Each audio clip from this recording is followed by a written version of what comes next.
من يهده الله فلا مضل له ومن يضلل فلا هادي له وأشهد أن لا إله إلا الله وحده لا شريك له وأشهد أن محمدا عبده ورسوله أما بعد أيها الأخوات إخواني السلام عليكم ورحمة الله وبركاته معرفة الله تعالى الله سبحانه وتعالى পরিচিতি এই সম্পর্কিত আলোচনা এবং চলছে। আমরা গত দুই ক্লাসে আল্লাহ সুবহানাহু ওয়া তাআলার কথা বলা, কালামুল্লাহ, তাকে দেখা ইত্যাদি আমরা আলোচনা করেছি। আল্লাহ সুবহানাহু ওয়া তাআলার সর্বশ্রেষ্ঠ সৃষ্টি আরশ, তার সম্পর্কে আমরা আলোচনা করেছি। আল্লাহ সুবহানাহু ওয়া তাআলা অস্তিত্ব অর্থাৎ তার জাত, সে সম্পর্কে আমরা কিছু ধারণা দিয়েছি এবং তার গুণাবলী সিফাত সম্পর্কে আমরা কিছু ধারণা নিয়েছি। এই পর্যায়ে আমরা একটি গুরুত্বপূর্ণ বিষয়ে দিকে যাব। সেই বিষয়টি হাদিসের ভাষায় বলা হচ্ছে আইনুল্লাহ। আল্লাহ সুবহানাহু ওয়া তাআলা কোথায়? আমরা যে সমাজে বসবাস করি, অর্থাৎ বাংলাদেশী সমাজ ব্যবস্থায় আমাদের যারা যুগের পর যুগ ধরে যে ধরনের আকীদা বিশ্বাস আমরা লালন করে এসেছি, সেই ক্ষেত্রে আল্লাহ কোথায় এটি অত্যন্ত গুরুত্বপূর্ণ একটি বিষয়। এমনও আমাদের দেশে লোক আছে যে এই প্রশ্নটি করলে ভয় পায় যে এটা আবার কেমন প্রশ্ন হলো, আল্লাহ কোথায়? আল্লাহ সুবহানাহু ওয়া তাআলা কোথায়, এই কথাটুকু স্বয়ং রাসূলুল্লাহ সাল্লাল্লাহু আলাইহি ওয়াসাল্লাম একটি অত্যন্ত নিতান্ত সাধারণ একটি কর্মজীবী দাসী, তাকে হাদিসের ভাষায় বলা হয় আজ-জারিয়া, হাদিস জারিয়া নামে বিখ্যাত, সহিহ মুসলিমে এসে হাদিসটুকু রয়েছে। আমরা সে হাদিসের আলোচনা করব ইনশাআল্লাহ। শুধু ধারণা দেওয়ার জন্য বলছি যে একটি দাসী মহিলা অথবা বালিকা, তার সাথে তার মনিবের একটি সমস্যা হয়েছিল, তখন তাকে সে রাগ করে তার শরীরে আঘাত করেছিল। তো তার অনুশোচনা থেকেই সে নবী সাল্লাল্লাহু আলাইহি সাল্লামের কাছে যায় এবং গিয়ে পুরো ঘটনা যখন বর্ণনা করেন, নবী সাল্লাল্লাহু আলাইহি সাল্লাম তার উপর জুলুম করাটাকে পছন্দ করেননি। তো তিনি তখন ওই জারিয়া, যে দাসী, তার একটি সাক্ষাৎকার নিলেন। এখানে একটি প্রশ্ন ছিল, আল্লাহ কোথায়? এবং তার উত্তর সেই অত্যন্ত কম জ্ঞানী, মানে দাস দাসীদের তখনকার দিনে লেখাপড়া শেখা অথবা মানে ওস্তাদের কাছে বিভিন্ন জ্ঞান আহরণ করাটা সম্ভব ছিল না। সেই ধরনের নিতান্ত একজন শ্রমজীবী বালিকা তার ধারণা থেকে যে চমৎকার উত্তর দিয়েছে, সেটি আজকে আমাদের সমাজে মাদ্রাসায় পাশ করা, অত্যন্ত ডিগ্রিধারী, বিশ্ববিদ্যালয়ের পিএইচডিধারী আমরা যারা বাংলাদেশ থেকে উত্তরণ ঘটিয়ে উত্তর আমেরিকা বসবাস করছি, পৃথিবীর যে দেশেই যাই, তাদের দেশেই যাই না কেন, আমাদের জ্ঞান কোনো পরিবর্তন হয়নি, বরঞ্চ এটি ইসলাম বিরোধী।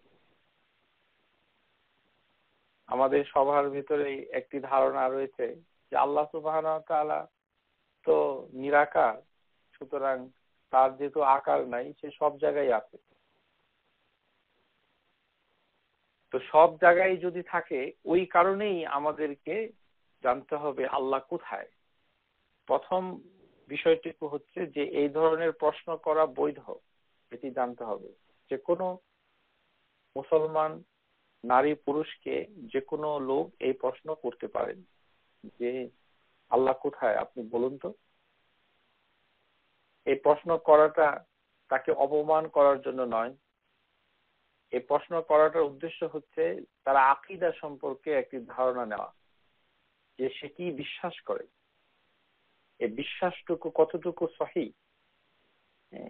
কোরআন সুন্নাহর মাপকাঠিতে নবী সাল্লাল্লাহু আলাইহি সাল্লাম এবং তাদের সাহাবী এবং সেই সমাজ ব্যবস্থায় যে ধরনের আকীদা ছিল তার একটি পরিচয় রয়েছে ওই প্রশ্নের ভিতরে। সুতরাং এই ধরনের প্রশ্ন করা বৈধ। আমরা যারা বাংলাদেশে বড় হয়েছি আমাদেরকে কোথাও কেউ কোনোদিন জিজ্ঞাসা করে নাই এবং আমরা জানতেও চাই না। কারণ আমরা সবাই ধারণা করে নিয়েছি আল্লাহর যেহেতু আকার নাই সুতরাং সব জায়গায় আছে। বাতাসের যেমন আকার নাই সব জায়গায় আছে, শব্দের যেমন আকার নাই, শব্দ তরঙ্গ, তারপরে গ্র্যাভিটেশনাল ফোর্স, তারপরে সূর্যের আলোর কোনো আকার নাই, সব জায়গায় থাকে। বাতাস, শব্দ, sound wave, microwave, X ray, আলোক রশ্মি ইত্যাদি ইত্যাদি, তো আসলে অস্তিত্বহীন। এই ধরনের ভুল জিনিসপত্র গুলো দিয়ে আমাদের দেশের শুধুমাত্র যে আকীদাই নষ্ট করা হয়েছে তাই নয়, বরঞ্চ আমাদেরকে আমাদের বাংলাদেশের স্কুল কলেজগুলোতে, মাদ্রাসাগুলোতে, আপনারা শুনে অবাক হবেন, আপনারা মনে করছেন যে আমাদের দেশের মাদ্রাসাগুলোতে খুব সুন্দর আকীদা শিক্ষা দেওয়া হয়? নিশ্চয়ই না। উত্তর হচ্ছে না। আকীদার ক্ষেত্রে আমাদের দেশের দৈন্যতা, আমরা খুব গরিব, দরিদ্র, প্রকট, এত খারাপ, এত জঘন্য যে পৃথিবীর অন্যান্য দেশের মুসলমানরা শুনলে অবাক হয় যে তোমরা কি আসলেই মুসলমান, প্রশ্ন ওঠে। আসুন আমরা মূল বিষয়ে যাওয়ার আগে আমরা জানতে চেষ্টা করি কেন বাংলাদেশী সমাজের জন্য আল্লাহ কোথায়, আল্লাহ সুবহানাহু ওয়া তাআলার পরিচয় সম্পর্কে জানতে গেলে আল্লাহ কোথায় এটি জানা অত্যন্ত গুরুত্বপূর্ণ। কারণ এই কারণেই ইমাম যাহাবী রাহিমাহুল্লাহ তাআলা তার বিখ্যাত কিতাব মুখতাসার আল উলু, আল উলু, উলু মানে হচ্ছে উচ্চতা,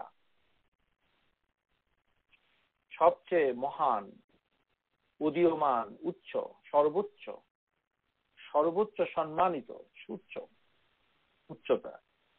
এই উলু, উলু, আইন, লাম, ওয়াও, হামজা, ওয়াও, উলু, উলু আল্লাহ তাআলা, এটি আমাদেরকে ভালো করে জানতে হবে। আল্লাহ কোথায় এর প্রথম নাম্বার শিক্ষা হচ্ছে আপনাকে জানতে হবে উলু আল্লাহ তাআলা, আল্লাহ সুবহানাহু ওয়া তাআলা সবার উপরে উচ্চ। এখন আসুন আমাদের দেশের লোকদের আকীদা কি সেটা আমরা একটু যাচাই করে নেই, তাহলে আমরা বুঝতে পারবো যে আমাদের কি শিখতে হবে। কারণ আমাদের এই ক্লাসে আমি অনেক কথা বলেছি, আমাদের শ্রোতাদের কাছে মনে হয়েছে যে এটা প্রয়োজনীয়তা নাই। এই কারণে কিছু কিছু প্রশ্ন আমাদের কাছে যখন আসে তখন আমরা বুঝতে পারি যে শ্রোতাদের ভিতরে আমাদের বক্তৃতাগুলো তেমন কোনো কাজে আসছে না। কারণ বক্তৃতাগুলো হচ্ছে মারিফাতুল্লাহি তাআলা, আল্লাহর পরিচিতি। সেখানে জিজ্ঞাসা করা হচ্ছে যে এই সূরার ফজিলত কি, অসুখ হলে কি দোয়া পড়তে হবে, এইটার তো আমরা দর্শ দিচ্ছি না। সারা জীবন নামাজ পড়লে আর রোজা রাখলে কি হবে, কিন্তু তার যদি আকীদা, সে আল্লাহ সুবহানাহু ওয়া তাআলা কে বিশ্বাস কিরকম করে, সেই যে জারিয়া, সেই যে মেয়ে দাসী যাকে নবী সাল্লাল্লাহু আলাইহি সাল্লাম জিজ্ঞাসা করেছিলেন যে আইন আল্লাহ, তাকে কিন্তু এটা জিজ্ঞাসা করে নাই যে তুমি নামাজ পড়ো কিনা, এটা জিজ্ঞাসা করেনি। রোজা রাখো কিনা, এটা জিজ্ঞাসা করেনি। জিজ্ঞাসা করা হয়েছে দুটো জিনিস, একটি হচ্ছে যে আল্লাহ কোথায়, আরেকটি হচ্ছে আমি কে। এই দুইটি প্রশ্নের উত্তর সঠিকভাবে দেওয়ার পরপরই নবী সাল্লাল্লাহু আলাইহি সাল্লাম সাক্ষী দিলেন যে এই বালিকা, এই দাসী হচ্ছে মুমিনা, তাকে মুক্ত করে দাও। বুঝতে হবে, আমরা যদি আল্লাহ সুবহানাহু ওয়া তাআলার সাথে দেখা করতে চাই ফামান কানা লিকাই রাব্বিহি, আমরা মানে যদি আল্লাহ সুবহানাহু ওয়া তাআলার সাথে দেখা করতে চাই, ফালি ইয়ামাল আমালান সালিহান ওয়ালা ইউশরিক বিইবাদাতি রাব্বিহি আহাদা। আল্লাহ সুবহানাহু ওয়া তাআলার সাথে শিরিক করা যাবে না। এটা তো খালি মুখে বললে তো হবে না। এটা কিভাবে হচ্ছে এটার কোনো ধারণাই আমাদের পাঠকদের, শ্রোতাদের কাছে নাই।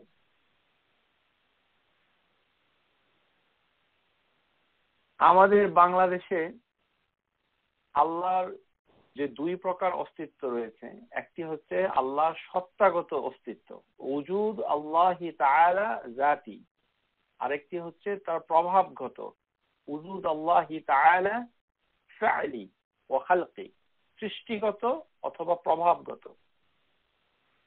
মানে এই যে সৃষ্টি করেছেন বিভিন্ন জিনিস সৃষ্টি করেছেন, অথবা তার প্রভাব তিনি নিয়ন্ত্রণ করছেন ইত্যাদি। এইভাবে আল্লাহর অস্তিত্বকে স্বীকার করা হয়।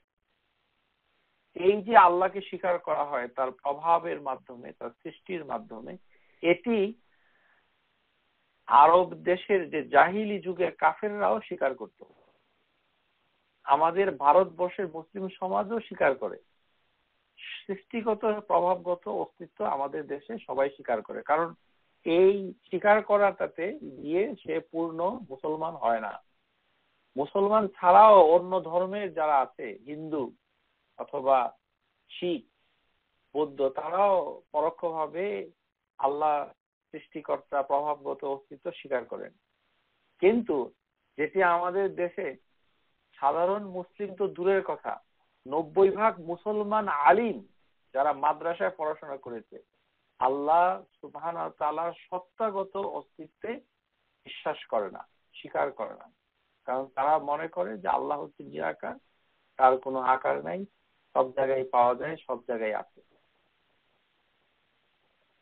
আল্লাহ সুবহানাহু ওয়া তাআলার যে সত্তা, জাত, অস্তিত্ব, এটার মাধ্যমে যে তার অবস্থান, উজুদ আল্লাহি তাআলা জাতি, এটি আমাদের দেশে অমান্য করে। আমি উদাহরণ দিয়ে আপনাদেরকে দেখাচ্ছি। আমাদের দেশে রয়েছে হিন্দু, আর পার্শ্ববর্তী ভারতবর্ষে রয়েছে শিখ। তাদের বিশ্বাস অনেকটা বাংলাদেশি মুসলমানদের ভিতরে তেমন কোনো পার্থক্য নাই।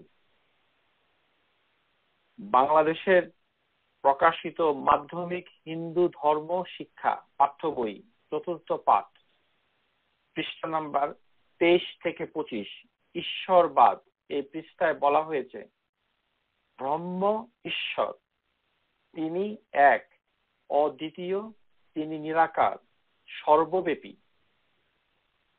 আমি কিন্তু মাধ্যমিক স্কুল বোর্ডের বাংলাদেশে প্রকাশিত হিন্দু ধর্ম শিক্ষা 4th পাঠ ঈশ্বরবাদ 23 থেকে 25 নম্বর পৃষ্ঠা থেকে পড়ে শোনাচ্ছি আপনাদের। সেখানে লেখা আছে ব্রহ্ম ঈশ্বর, তিনি এক, অদ্বিতীয়, তিনি নিরাকার, সর্বব্যাপী।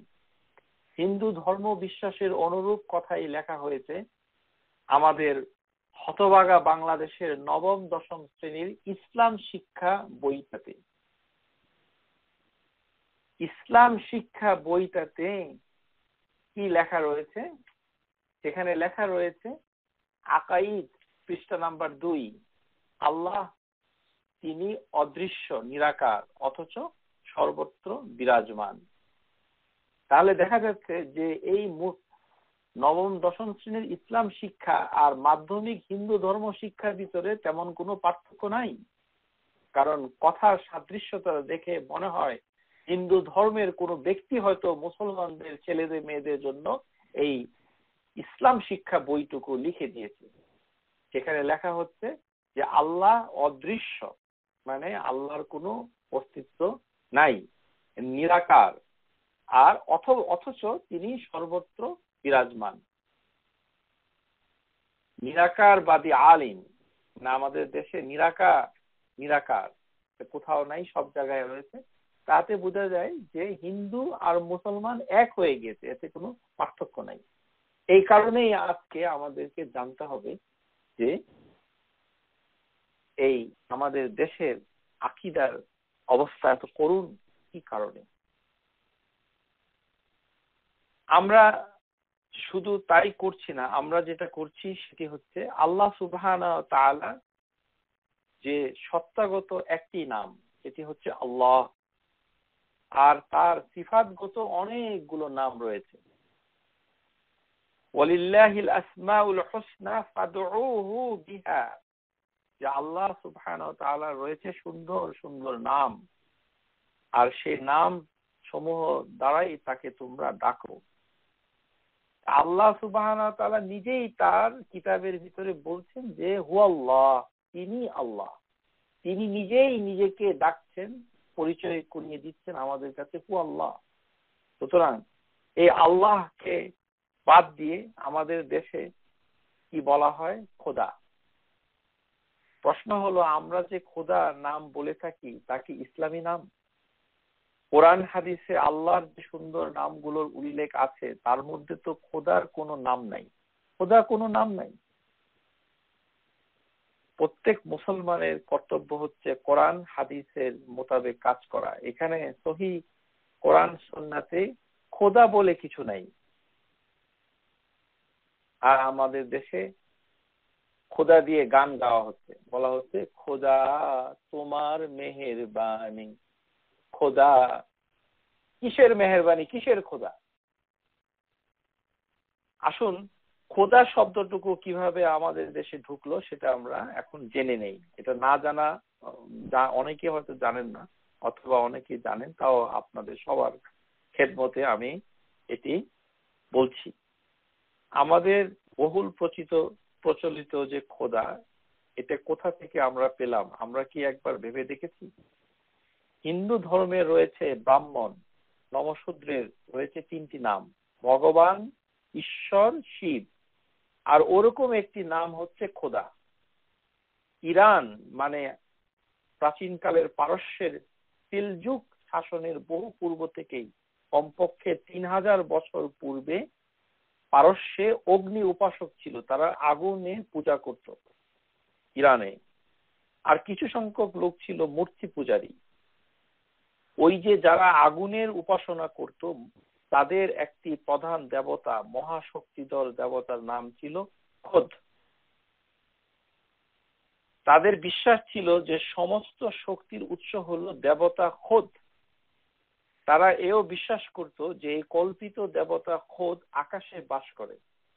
মেঘমালা ছিল ওই দেবতা খোদ এর বাহন। মানে দেবতার নাম হচ্ছে কি? খোদ। কোথায় থাকে? আকাশে। সে মেঘের উপরে চড়ে বেড়ায়, বিচরণ করে, ঘুরে ঘুরে মানুষ দেখে, পশু পাখি দেখে, কীট পতঙ্গ দেখে, শুভ্র সাদা মেঘের উপর থেকে আসন পেতে দেশ থেকে দেশান্তরে উড়ে বেড়াতো সেই খোদ। দেবতা খোদ পারস্যের অগ্নি উপাসকদেরকে বৃষ্টি দিত সুখ শান্তি। তাদের অসন্তুষ্টি আর তার রাগের কারণে আসতো দুর্ভিক্ষ, অনাবৃষ্টি ঘটতো। ঋষি সন্ন্যাসীরা তাদের একাগ্র আরাধনা করে দেখতো যে দেবতা খোদকে কিভাবে সন্তুষ্ট করা যায়। আর যারা পাপী তারা খোদকে দেখতে পেত না। এভাবেই পারস্য দেশে তারা যখন সেই খোদ দেবতার উপাসনা করত, নৈবদ্য নীতি গীতের ছন্দের লাহরিতে সুরের মাধুর্য দেখে তারা বলতো খোদ আ। এভাবেই তারা সম্বোধন করত, খোদ আ। এটি ধীরে ধীরে কণ্ঠে খোদ আ, খোদ আ, খোদ আ বলতে বলতে একসময় খোদা নাম রূপে লাভ করে। হিন্দু ধর্মের ভগবান ঈশ্বরের মর্যাদা লাভ করেছে। খোদ সর্বশক্তির আধার হয়ে প্রাচীন পারস্যে সে একটি মহা অগ্নি মানে উপাস্য হিসাবে বিবেচিত হয়েছে। আজও ইরানে অনেক অগ্নি উপাসক রয়েছে। আমাদের দেশে যখন ইসলাম এসেছে তখন যেমন অনেক বাদশাহ দিল্লির মসনদ দখল করেছেন, যেমন কুতুবউদ্দিন আইবেক, প্রায় কয়েক শত বছর তার রাজত্ব ছিল। ফার্সি ভাষায় অনেক কথাবার্তা আমাদের দেশে চলে এসেছে। ফার্সি ভাষার বয়ান মুখস্থ করা অনেক আলেম মাদ্রাসায় পড়েছে, তারা তাদের লেখা বইতে খোদা খোদা এই লিখতে লিখতে আল্লাহর নামের থেকেও বেশি দেখা যায় খালি খোদা। হ্যাঁ, এই ইসলাম ধর্মটুকু আমরা যদি মক্কা মদিনা থেকে আরবি ভাষার মাধ্যমে পেতাম, আফসোস, তাহলে আমরা এই খোদার হাত থেকে বাঁচতে পারতাম। এই খোদা ফার্সি ভাষা থেকে উর্দু ভাষায় যখন প্রচলিত হয়েছে তখন ধীরে ধীরে বাংলাদেশের সমাজেও সেই খোদা এসেছে। তাহলে আমরা বুঝতে পারছি যে খোদ হচ্ছে একটি দেবতার নাম, তাকে উপাসনা করার জন্য সুর লহরীতে আ যোগ করা হয়েছে, এখান থেকেই খোদা শব্দটুকু হয়েছে। যারা আগুনের উপাসক ছিল তাদের একটি উপাস্যের নাম হচ্ছে খোদা। এখন আপনারা দেখুন, আপনারা কাকে খোদা বলে ডাকতেন? অথচ কোরআন হাদিসের ভিতরে কোথাও খোদা বলে কিছু নাই। আল্লাহ সুবহানাহু ওয়া তাআলার নাম অন্য কোন নামে ডাকা যায় না। এই কারণে আল্লাহ বলছেন ওয়াজারুল্লাযিনা ইউলহিদুনা ফি আসমাইহি, যে আমার নাম সমূহে তোমরা কোনো বক্রতা অবলম্বন করো না, আঁকাবাঁকা। ইউলহিদুনা, কোন ধরনের বিকৃত করো না। নাম সমূহকে বিকৃত করার অধিকার কোনো মুসলমানের নাই। সুতরাং আমাদের নামেই হচ্ছে গলদ। এখন আসুন, আমাদের দেশে দুইটি মত রয়েছে। হিন্দু ধর্ম থেকে আমাদের দেশে মুসলমান ধর্মের ভিতরে দুটি মত চলে এসেছে। একটি কি? সর্বেশ্বরবাদ, মানে সমস্ত প্রাণীর ভিতরে, সমস্ত বস্তুর ভিতরে সৃষ্টিকর্তা লীন হয়েছে, বিলীন হয়েছে। এটাকে বলা হয় ফানাউ ফিল্লাহি তাআলা। ফানাউ মানে বিলীন হয়েছে, মানে গাছপালা, মাটি, কুকুর, বিড়াল, মানুষ সবকিছুর ভিতরেই আল্লাহ বিলীন হয়ে গিয়েছে। এটাকে বলা হয় সর্বেশ্বরবাদ। এই মতবাদে বিশ্বাস করে সুফি, যারা পীর তরিকায় তাসাউফ চর্চা করেন, তাদের ভিতরে দুটো মতবাদ হচ্ছে। একটি হচ্ছে সর্বেশ্বরবাদ, ভালো করে শুনে রাখুন। সমস্ত প্রাণীর ভিতরে, সমস্ত বস্তুর ভিতরে সৃষ্টিকর্তা যদি বিলীন হয়ে যায়, উদাহরণ দিয়ে একজন সুফি বলছে যে এক কলসি পানির ভিতরে এক মুঠ লবণ ছেড়ে দিলে লবণ যেমন পানির ভিতরে মিশে যায়, তেমনি আল্লাহর জিকির করতে করতে নিজের কলবের ভিতরে আল্লাহকে বিলীন করে ফেলতে হবে। আউযুবিল্লাহি মিনাশ শাইতানির রাজিম। এটাই আমাদের দেশে তাসাউফ চর্চার মূল মন্ত্র। আরেকটি হচ্ছে অদ্বৈতবাদ। অদ্বৈতবাদ হচ্ছে কোনো পার্থক্য নেই, স্রষ্টা এবং সৃষ্টির ভিতরে কোনো পার্থক্য নেই। যেটি সৃষ্ট সেটি স্রষ্টা। বলা হচ্ছে জীবাত্মা আর পরমাত্মা। পরমাত্মা হচ্ছে মানে যে আত্মার ভিতরে আল্লাহ সুবহানাহু ওয়া তাআলা বিলীন হয়ে গেছে, আর জীবাত্মা হচ্ছে যে আত্মাটুকু জীবিত রয়েছে। জীবাত্মা আর পরমাত্মা এক হয়ে গেছে, এর ভিতরে কোনো পার্থক্য নেই। এই দুই ধরনের আকীদাই হচ্ছে তাসাউফ। আমাদের ভারতবর্ষের যে সুফি মতবাদ, যে প্রধান মাদ্রাসা দেওবন্দ এবং এদের অনুসারী, আমাদের দেশের অধিকাংশ মাদ্রাসায় এই সুফি মতবাদকে শতকরা 100% সমর্থন না করলেও কিছু কিছু জায়গায় সমর্থন করে, এবং তার ফলশ্রুতিতেই তারা বিশ্বাস করে যেমন আল্লাহ সব জায়গায় আছে, সব জায়গায় আল্লাহ রয়েছে। সুফিদের বিশ্বাস হচ্ছে আল্লাহ সুফিদের অন্তরে বিরাজমান।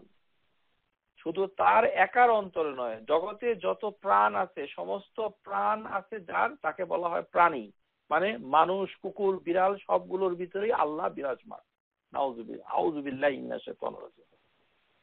তো এখন ফানাহু ফিল্লাহি তাআলা মানে আল্লাহর ভিতরে নিমজ্জিত হয়ে যেতে হবে।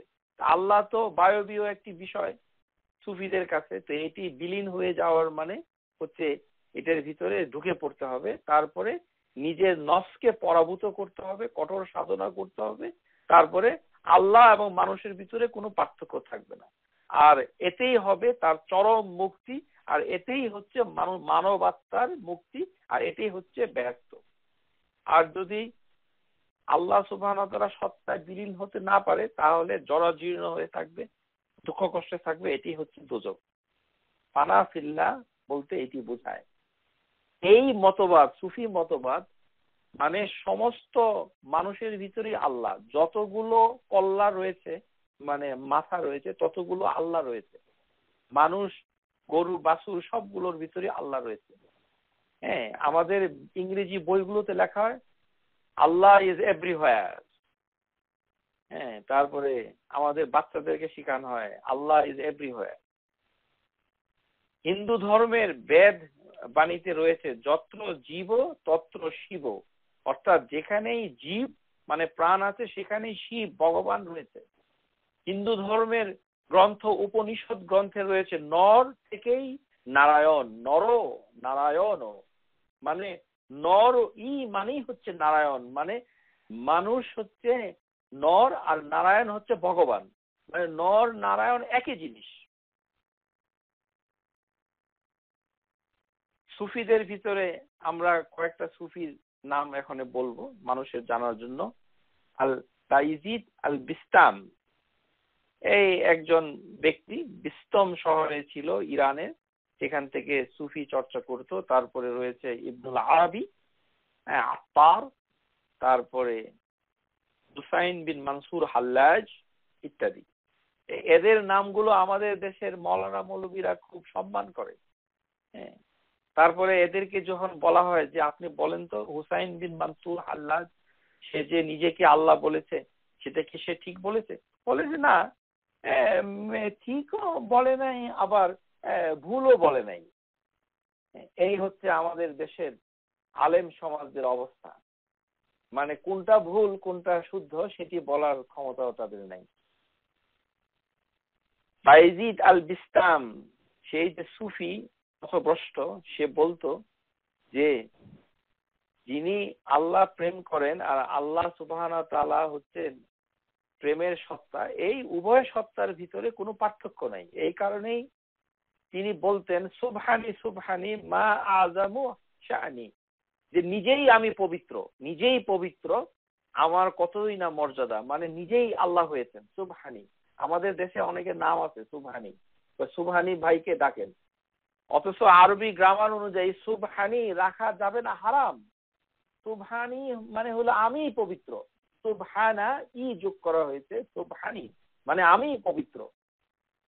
আফসোস, তিনি যখন বাড়িতে মানে মশগুল থাকতেন, ধ্যান করতেন, তখন মানুষ দরজায় কড়া নাড়লে তিনি বলতো যে আল্লাহ ছাড়া বাড়িতে কেউ নাই, লাইসা ফিল বাইতি গায়রুল্লাহ, আল্লাহ ছাড়া বাড়িতে কেউ নাই, মানে বাড়িতে সে আছে মানে আল্লাহ আছে। তারপরে সে বলতো তলাবতুল্লাহি সিত্তিনা সানা ফাইজা আনাহু, 60 বছর ধরে আমি আল্লাহকে খুঁজেছি, এখন দেখছি আমি আল্লাহ, মানে নিজেই বলতেছে আমি আল্লাহ হয়ে গেছি। হুসাইন বিন মানসুর, যাকে আমাদের দেশে বলা হয় মনসুর হাল্লাজ, মনসুর হাল্লাজ কথাটা ঠিক নয়, মনসুর হাল্লাজের পুত্র, মনসুর হাল্লাজ বাপের কথা এখানে আলোচনা হচ্ছে, আমাদের দেশে নামটাও ঠিক মতো বলতে পারে না।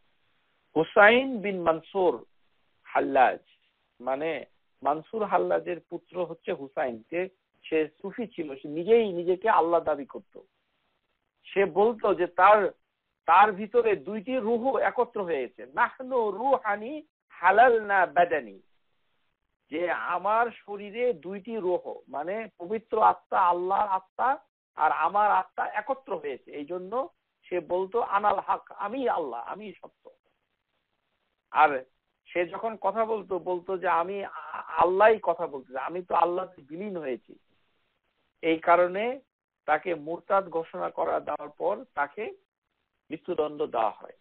এই ধরনের কুফুরি আকীদা, নিরাকার আল্লাহ, আল্লাহর অস্তিত্ব নাই, সব জায়গায় বিরাজমান, হ্যাঁ, সব জায়গাতেই আল্লাহ বিলীন হয়ে গেছে, এইভাবে আমাদের সমাজে রয়েছে।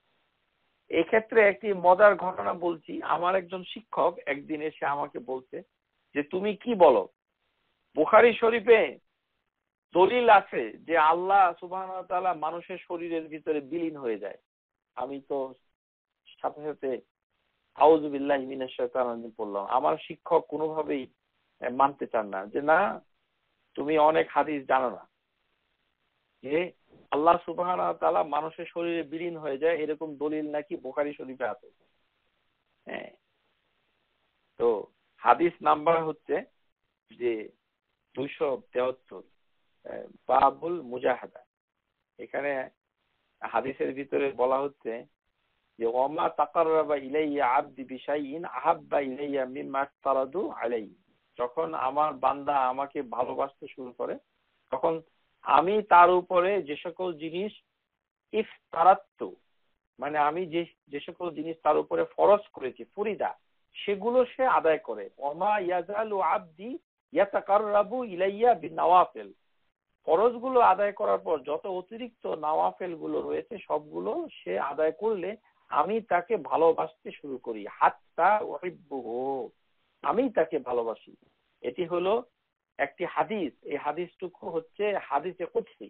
আল্লাহ বলছেন ইন্নাল্লাহ তাআলা ক্বাল ফাইজা আহবাবতুহু, আমি যখন তাকে ভালোবাসতে শুরু করি, কুনতু সামাআহু আল্লাযী ইয়াসমাউ বিহি, আমি তখন তার কান হয়ে যাই। এখানে বলা হয়েছে তার শ্রবণ যন্ত্র, কান হয়ে যায় সেটি বলা হয় নাই, বলা হয়েছে কুনতু সামাআহু, আমি তার শ্রবণ শক্তি হয়ে যায়, আল্লাযী ইয়াসমাউ বিহি, যেটি দ্বারা সে শুনে, ও বাসারু আল্লাযী ইউবসিরু বিহি, আমি তার মানে দেখার যন্ত্র হয়ে যাই, যেটা দ্বারা সে দেখে, ও ইয়াদুল্লাতী ইয়াবতিশু বিহা, এবং আমি তার হাত হয়ে যাই যেটা দিয়ে সে আঘাত করে, ও রিজলাহু আল্লাতী ইয়ামশি বিহা, আমি তার পা হয়ে যাই যেটা দিয়ে সে হাঁটে, ওয়া ইন সাআলানি লা উতিয়ান্নাহু ওয়ালা ইন ইস্তাআযানি লা উযিয়ান্নাহু, রাওয়াহুল বুখারী। এখানে বলা হচ্ছে যে দুটো জিনিস যদি মানুষ করতে পারে, মানে তার উপরে যতগুলো ফরজ রয়েছে, সবচেয়ে বেশি গুরুত্বপূর্ণ ফরজ কোনটা? আল্লাহ সুবহানাহু ওয়া তাআলা তাওহীদে বিশ্বাস করা। সে তাওহীদে বিশ্বাস করে না, আল্লাহকে বলে নিরাকার, আবার বলে যে বিলীন হয়েছে।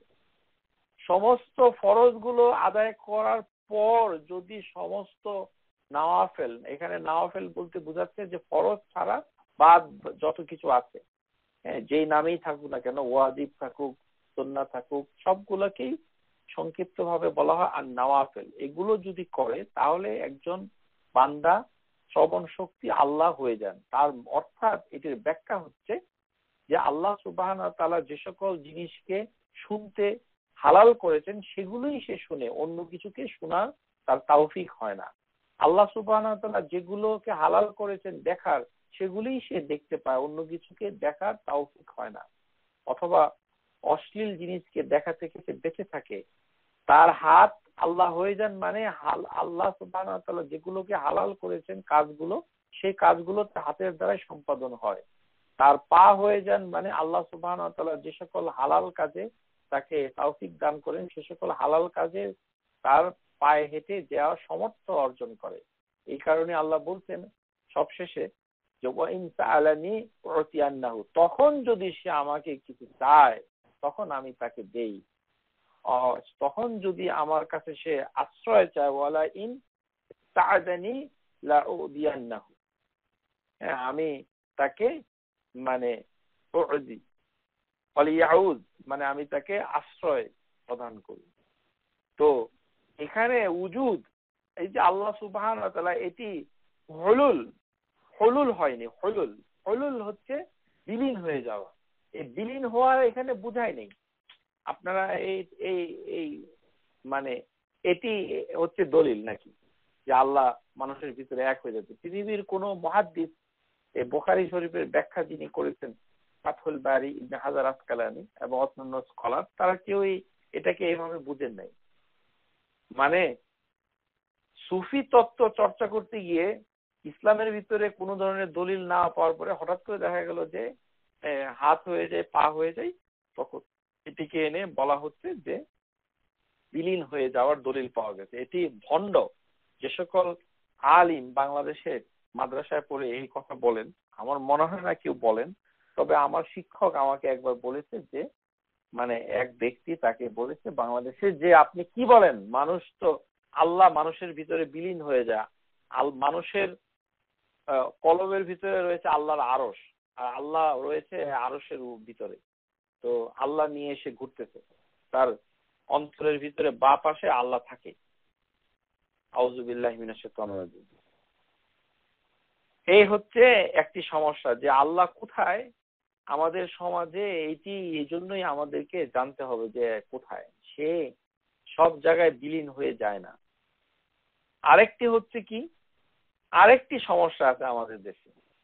এই সমস্যাটা হচ্ছে যে আল্লাহ সুবহানাহু ওয়া তাআলা মানে সে বলে কি যে সে মানে নবী সাল্লাল্লাহু আলাইহি সাল্লামকে তৈরি করেছেন, যে আল্লাহর শরীরে রয়েছে নূর। আউযুবিল্লাহি মিনাশ শাইতানির রাজিম। আমরা আগেই বলেছি যে আল্লাহর জাত কি দ্বারা তৈরি সেটা আমরা জানি না, কিন্তু ভ্রান্ত আকীদার লোক বাংলাদেশে তারা মনে করে যে এই ভ্রান্ত আকীদায় সবাই জড়িত।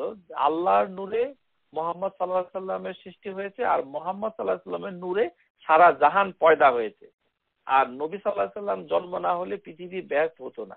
এই কুফরি আকীদা শুধু যে বাংলাদেশে আছে না, নিউ ইয়র্কে আছে, নিউ ইয়র্কে, টরন্টোতে আছে। এখানে উর্দু ভাষায় আবার কবিতা পাঠ করে মিলাদের ভিতরে বলে, ও জো মুস্তাবি আরস মে থা খুদা হকর উথর পর হ্যায় মদিনা মে মুস্তফা হকর।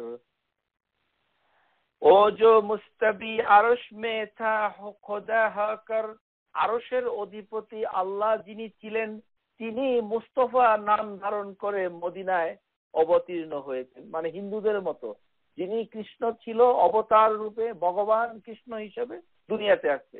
মানে কৃষ্ণ আর অবতার, মানে ভগবান অবতার হিসেবে কৃষ্ণকে বৃন্দাবনে পাঠিয়েছে। আর এখানে আল্লাহ সুবহানাহু ওয়া তাআলা আরশ থেকে মানে আল্লাহ মোহাম্মদ নাম ধারণ করে মদিনায় চলে এসেছে। ও জো মুস্তাবি আরশ মে থা খোদা হকর, আরশে যে থাকে সে খোদা হয় ঠিকই, কিন্তু উঠার পর হ্যায় মদিনা মে মুস্তফা হ্যায় কর। এই কারণেই মনে করে যে আল্লাহ যিনি তিনি মুহাম্মদ। এই আকীদায় বিশ্বাস অনেকটা করে, অনেকে করে না, 50-50। আমাকে অনেক নিউ ইয়র্কের অনেক মসজিদে আবার টরন্টোতে বলে যে আসেন আমাদের মসজিদে একটা বক্তৃতা দেন, কোরআন সুন্নাহ আমরা খুব বিশ্বাস করি। তো মসজিদে গিয়ে দেখি যে মসজিদের মেহরাবের দুই পাশে আল্লাহ আর আরেক পাশে মোহাম্মদ একই সমতলে লাগানো। মানে আল্লাহ হলো প্রেসিডেন্ট আর মোহাম্মদ হলো ভাইস প্রেসিডেন্ট, প্রেসিডেন্ট সেক্রেটারি, মানে একটা কমিটি করছে আর কি এরকম। যিনি আল্লাহ তিনি মোহাম্মদ।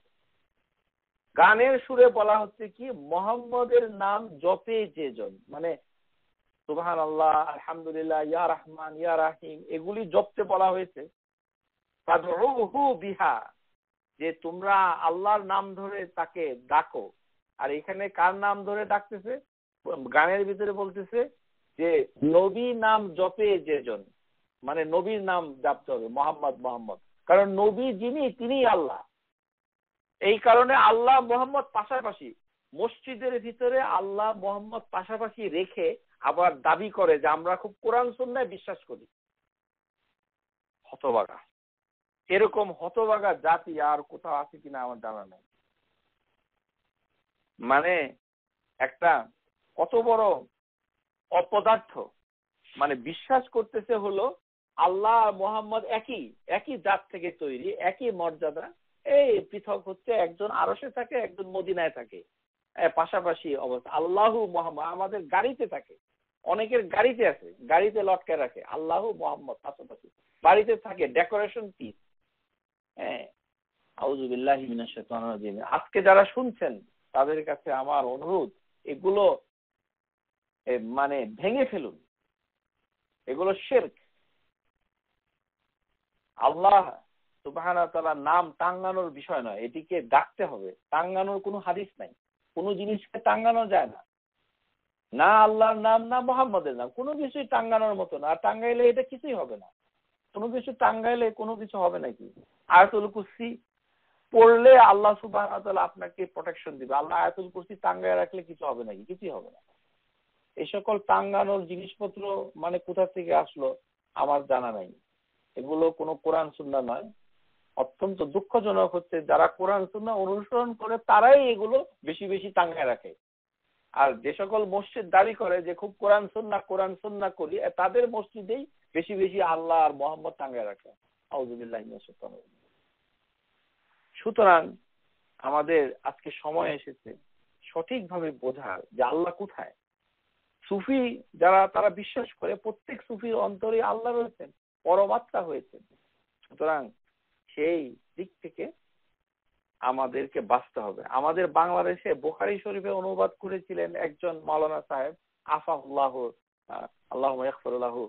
হ্যাঁ, তিনি ওই অনুবাদের ভিতরে লিখেছিলেন এই মানে আলে ইমরানের 64 নম্বর আয়াতের বঙ্গানুবাদে লিখেছিলেন যে হে দেব দেবীর পূজারী, নিরাকারবাদী, খোদাবাদী, একত্ববাদী, নিরাকারবাদী, আমরাও নিরাকারবাদী, খোদার বন্দী করি।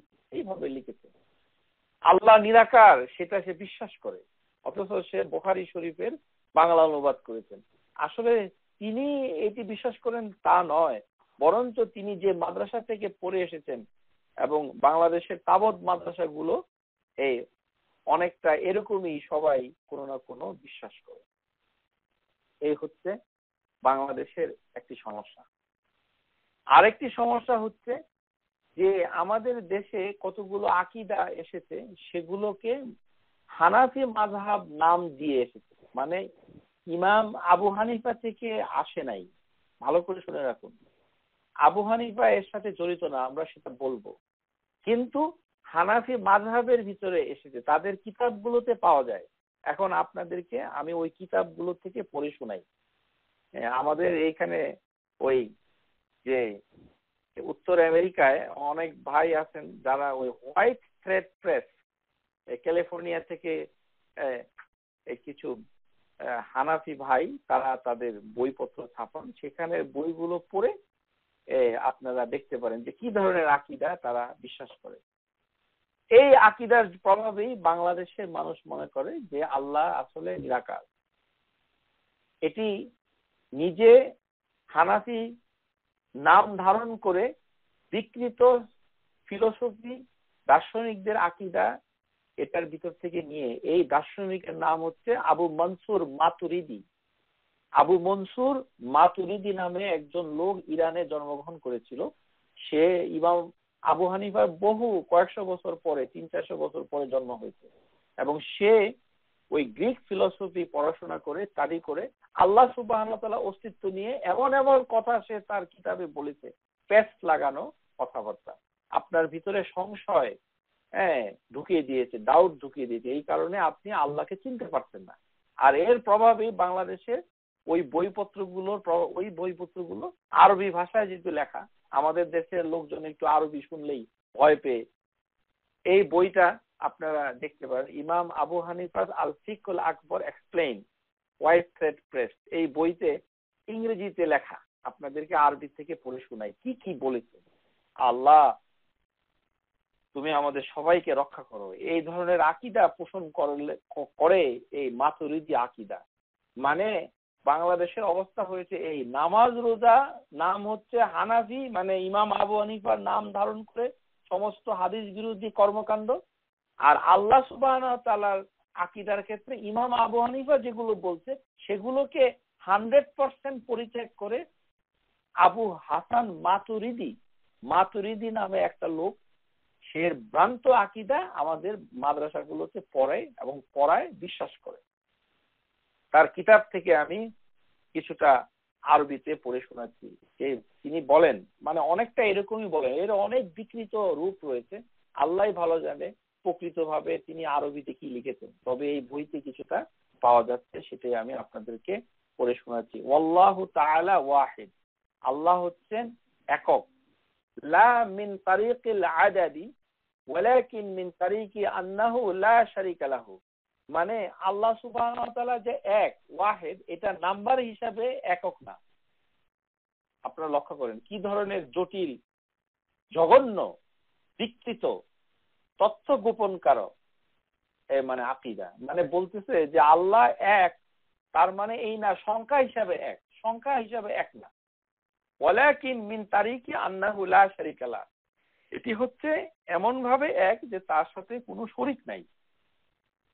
তার মানে আল্লাহ এক এটাও বলা যাবে না, কারণ এটা বললে আল্লাহ একটা কিছু হয়ে গেল।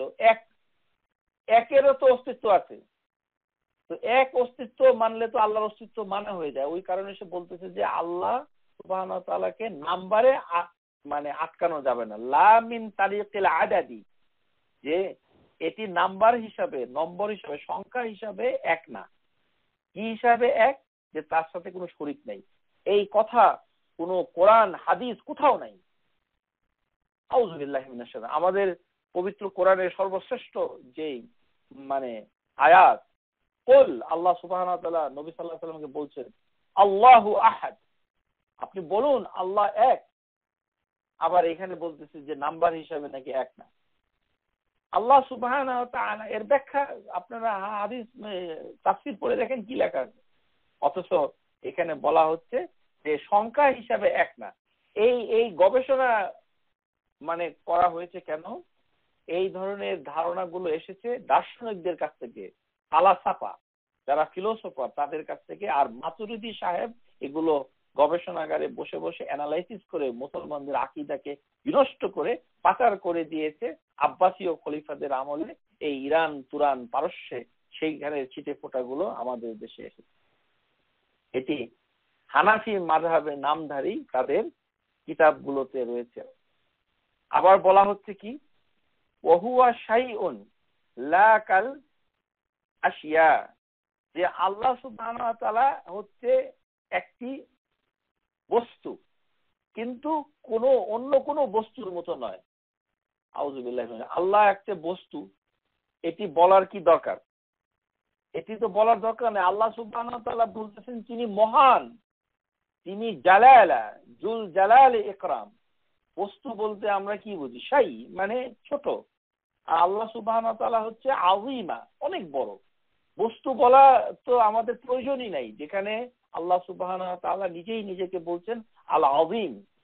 সেখানে তাদের আকীদার বইতে লেখা আছে ওহুয়া শাইউন, তিনি হচ্ছে একটা এন্টিটি, মানে শাই, একটি বিষয় অথবা বস্তু, কিন্তু অন্য কোনো বস্তুর মতো নয়। মানে কি ধরনের প্রেস লাগাচ্ছে? মানে কোনো বস্তুর মতো না, কিন্তু তিনি একটা বস্তু। মানে এটা বলতে কি বোঝায়? যে তিনি একটা তাল গাছ না, তবে একটি তাল গাছ। তিনি একটা মাগুর মাছ না, কিন্তু তিনি একটি মাগুর মাছ। তার মানে এটি না আবার এটি, এর এর এর এর মানে কি আল্লাহই ভালো জানে। ও মায়না, তারা এটা ব্যাখ্যা করছে, মায়না শাইই ইসবাতি বিলা জিসম, তার কোনো শরীর নাই, ওয়ালা জাওহের, তার কোনো পদার্থ নাই। জাওহের মানে জাওহার মানে হলো সাবস্টেন্স, যে কি দ্বারা সেটা বানানো সেটা নাই। ওয়ালা আরাদ, সে হঠাৎ করে হয় নাই। তার মানে আল্লাহ সুবহানাহু ওয়া তাআলার পরিচয়টা তারা কিভাবে দিচ্ছে? আস-সাবিতু বিলা জিসম, শরীর ছাড়া আল্লাহ। ওয়ালা জাওহির, তার সাবস্টেন্স, কোন ধরনের বস্তুগত সাবস্টেন্স, কোন পদার্থ ছাড়া আল্লাহ। ওয়ালা আরাদা, এটা অ্যাক্সিডেন্ট না, হঠাৎ করে হয় নাই, মানে আগে থেকেই আছে। ওয়ালা হাদ্দালাহু, আল্লাহর কোনো সংজ্ঞা নাই। ওয়ালা হাদ্দালাহু, তার কোনো সীমানা নাই। ওয়ালা জিদ্দা লাহু, তার কোনো প্রতিদ্বন্দ্বী নাই। ওয়ালা নিদ্দা লাহু, তার কোনো সমকক্ষ নাই। ওয়ালা মিসলাহু, তার কোনো সামঞ্জস্যতা নাই।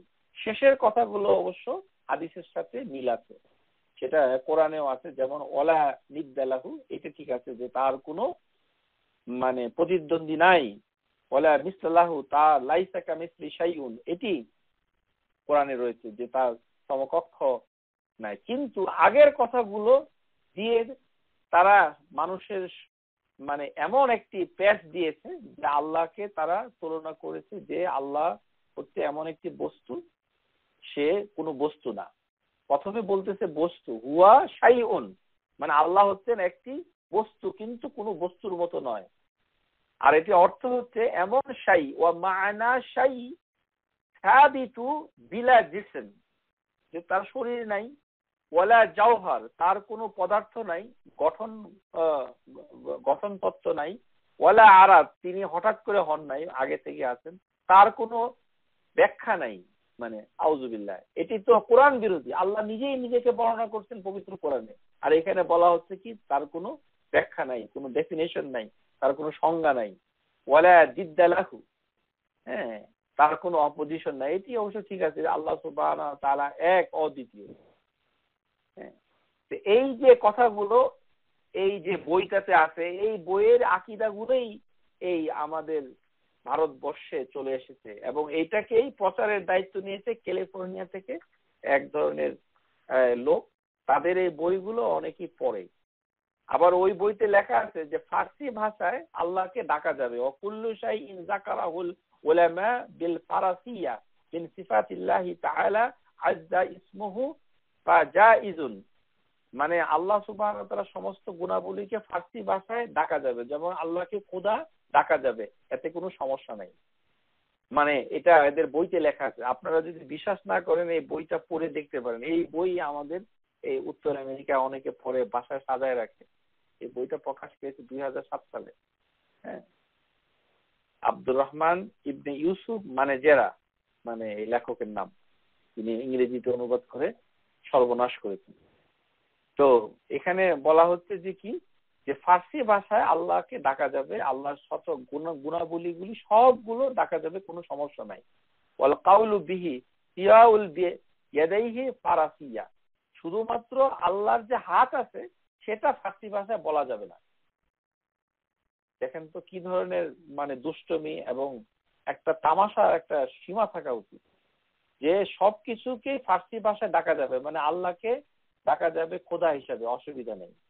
তারপরে অন্যান্য জিনিসগুলোকে, কিন্তু আল্লাহর যে হাত আছে ইয়াদুল্লাহ, এটাকে ফার্সি ভাষায় বলা যাবে না, কারণ ফার্সি ভাষায় এটির অন্য অর্থ হয়। মানে দস্তে খোদা, দস্তে খোদা মানে হলো খোদার হাত। খুদি তাআলা তাওয়ানাস, রুইয়ে খোদা মানে আল্লাহর চেহারা।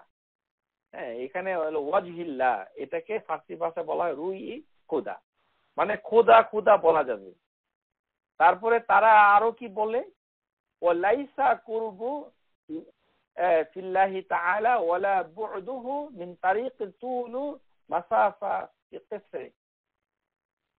কিসারিহা ওয়ালাকিন আলা মা'না আল কারামাতি আল হাওয়ান, মানে আল্লাহ সুবহানাহু ওয়া তাআলা যে কুরবুল্লাহ, শুনেন আল্লাহর দুইটি গুণাবলী হচ্ছে কুরবুল্লাহ, মানে আল্লাহ নিকটে। কত নিকটে? আল্লাহ সুবহানাহু ওয়া তাআলা পবিত্র কোরআনে বলছেন ইন্নী কারীব, আমি তোমাদের অতি নিকটে, ইন্নী কারীব। তো এই যে কুরবুল্লাহ একটা, আর একটা হচ্ছে কি বুদুল্লাহ, বুদুহু মিনাল্লাহ, আল্লাহ থেকে দূরত্ব। তো আল্লাহ থেকে দূরত্বকে তারা মানে না, কারণ এই দূরত্ব নাকি ডিস্টেন্স অনুযায়ী হয় না। ডিস্টেন্স অনুযায়ী হয় না কিভাবে?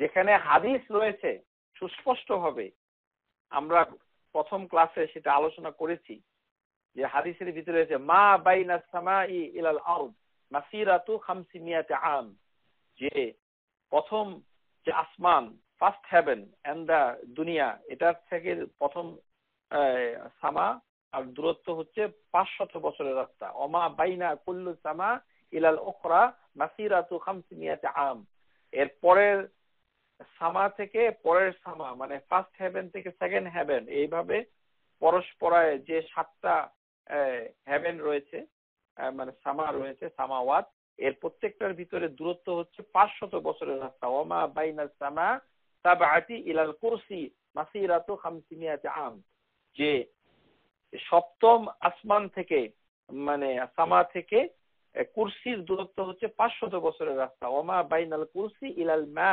মাসিরাতু 500 আম, আর কুরসি থেকে পানি পর্যন্ত, আপনারা সবাই জানেন যে আল্লাহর আরশ হচ্ছে পানির উপরে, সে কুরসি থেকে পানির দূরত্ব হচ্ছে 500 বছরের রাস্তা।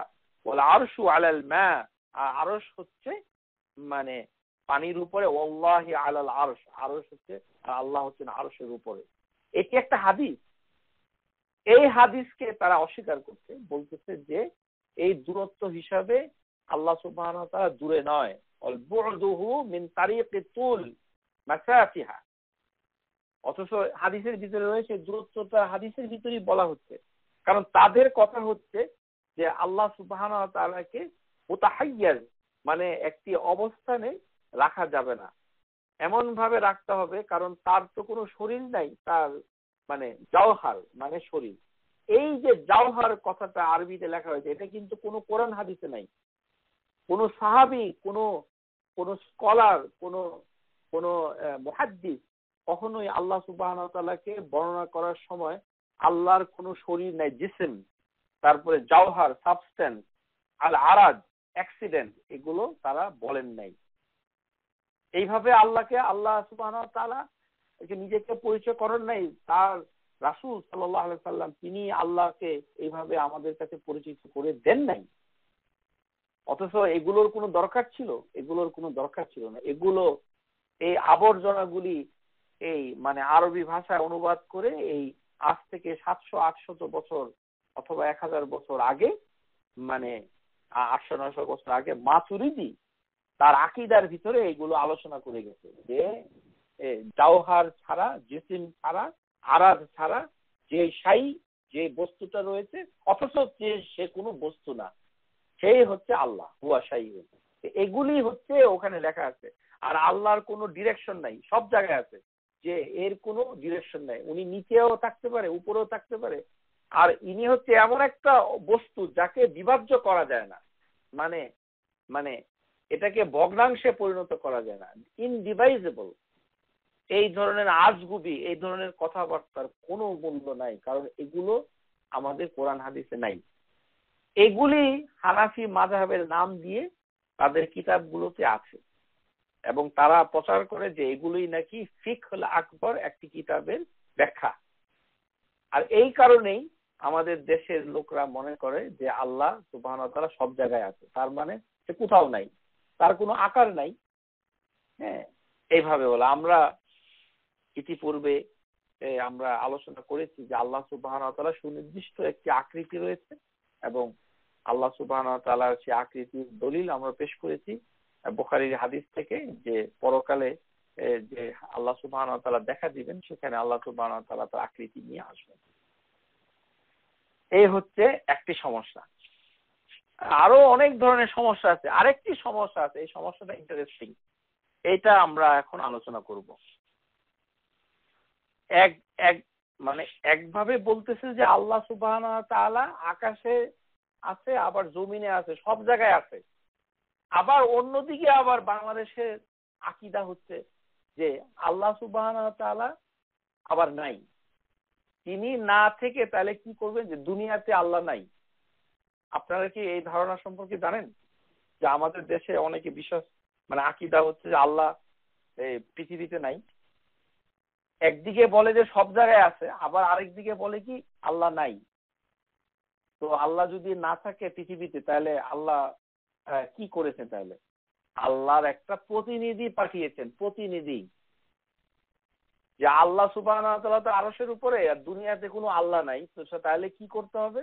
আল্লাহ সুবহানাহু ওয়া তাআলার কি দায়িত্ব? তাহলে আল্লাহর একটা প্রতিনিধি পাঠাইতে হবে। প্রতিনিধির নাম কি? আদম আলাইহিস সালাম। তারপরে এক প্রতিনিধি দিয়ে শুরু হয়েছে, তারপরে অগণিত প্রতিনিধি আছে। আমরা সবাই নাকি আল্লাহর প্রতিনিধি। শুনুন, যারা কোরআনের তাফসীর করেন তাদের খেদমতে বলছি, যারা কোরআনের তাফসীর করেন তাদের সবার খেদমতে বলছি, বাংলাদেশের সমস্ত কোরআন শরীফ আপনারা যার নামই নেন না কেন, আপনারা কার নাম নিতে চান, আহসানুল বায়ান, তাইসিরুল কোরআনুল জাদিদ, প্রত্যেকটি কোরআন শরীফে অনুবাদগুলোতে ভুল করেছে। তারা লিখে রেখেছে প্রতিনিধি। খালিফা অর্থ প্রতিনিধি নয়। তাফসীর ইবনে কাসির পড়ে দেখুন। আউযু বিল্লাহি মিনাশ শাইতানির রাজিম। এখানে খালিফা কথাটুকু এসেছে, মানে এই সমস্যাটা হয়েছে এখানে। মানে দেখেন কত ধরনের মানে বিভ্রান্তি। একে তো আল্লাহ সুবহানাহু ওয়া তাআলা সব জায়গায় আছে, আবার বলতেছে যে আল্লাহ সুবহানাহু ওয়া তাআলা দুনিয়াতে নাই। তো দুনিয়াতে না থাকলে তো আল্লাহর প্রতিনিধি হিসাবে আদমকে আল্লাহ পাঠাইছে, যে আমি তো দুনিয়াতে নাই, তুমি আমার প্রতিনিধি হিসাবে দুনিয়াতে। এই কথায় বিশ্বাস করে না এমন বাংলাদেশি খুঁজে পাওয়া যাবে না, সবাই বিশ্বাস করে। ইংরেজি অনুবাদ বলেন, বাংলা অনুবাদ বলেন, হাসানুল বায়ান বলেন, আর তাইসিরুল কোরআনুল জাদিদ বলেন, সব জায়গায় আছে। জ্ঞান না থাকলে, সঠিক জ্ঞান না থাকলে ভুল হওয়াটাই স্বাভাবিক। আজ সময় এসেছে আমরা যেন সবাই নিজেকে শুদ্ধ করি, কারণ আমরা আল্লাহ সুবহানাহু ওয়া তাআলার মারিফা আলোচনা করছি। যারা তাফসীর করেন তাদের খেদমতে বলছি, খালিফা এই কথাটুকু পবিত্র কোরআনে শুধুমাত্র 2টি আয়াতে এসেছে। ওয়াইজ ক্বালা রাব্বুকা লিল মালাইকাতি ইন্নী জাইলুন ফিল আরদি খলিফা, এটি হচ্ছে সূরা বাকারা আয়াত নাম্বার 30। আরেকটি আয়াত হচ্ছে সূরা সাদ, ইয়া দাউদু ইন্না জাআলনাকা খলিফাতান ফিল আরদ ফাআহকামু বাইনান নাস বিল হক, সূরা সাদ আয়াত নাম্বার 26। এই 2টি আয়াত ছাড়া পবিত্র কোরআনের এক বচনে খালিফা কথাটুকু নাই, এই 2খানেই আছে। এখন আসেন যে এই 2টি আয়াতের অনুবাদ বাংলাদেশের কোরআন শরীফ গুলোতে কি করেছে। ওরা বলেছে যে ওয়াইজ ক্বালা রাব্বুকা লিল মাল, যখন আল্লাহ বললেন তার ফেরেশতাকে, ইন্নী জাইলুন, আমি তৈরি করতে যাচ্ছি, সৃষ্টি করতে যাচ্ছি, ফিল আরদি খলিফা, পৃথিবীতে আমার প্রতিনিধি। কোন কোন কোরআন শরীফ আবার আমার যোগ করেছে। আল্লাহ তোমার কাছে আমরা আশ্রয় প্রার্থনা করি, আল্লাহ রহম করো। আমি অবাক হয়েছি, তাইসিরুল কোরআনুল জাদিদ অত্যন্ত আমাদের প্রিয় শ্রোতা মণ্ডলী, আমরা কিন্তু অন্য কোরআন শরীফের সমালোচনা করছি না, মানে অন্যগুলো আমাদের উদ্দেশ্য নয়। যেহেতু আমরা সবাই আহসানুল বায়ান এবং তাইসিরুল কোরআনুল জাদিদ বাসায় রেখে সঠিক জিনিস শিক্ষা লাভের চেষ্টা করছি, এই কারণেই 2টি কোরআনের উদাহরণ আমি দিচ্ছি, শুধু আমাদের স্বার্থে। কারণ আমরা যারা কোরআন সুন্নাহ উত্তর আমেরিকায় অনুসরণ করছি তাদের অনেকের কাছে এই 2টো কোরআন শরীফ রয়েছে। সুতরাং আপনারা এখনই শুদ্ধ করে ফেলুন, তাহলেই সমস্যার সমাধান হয়ে যায়।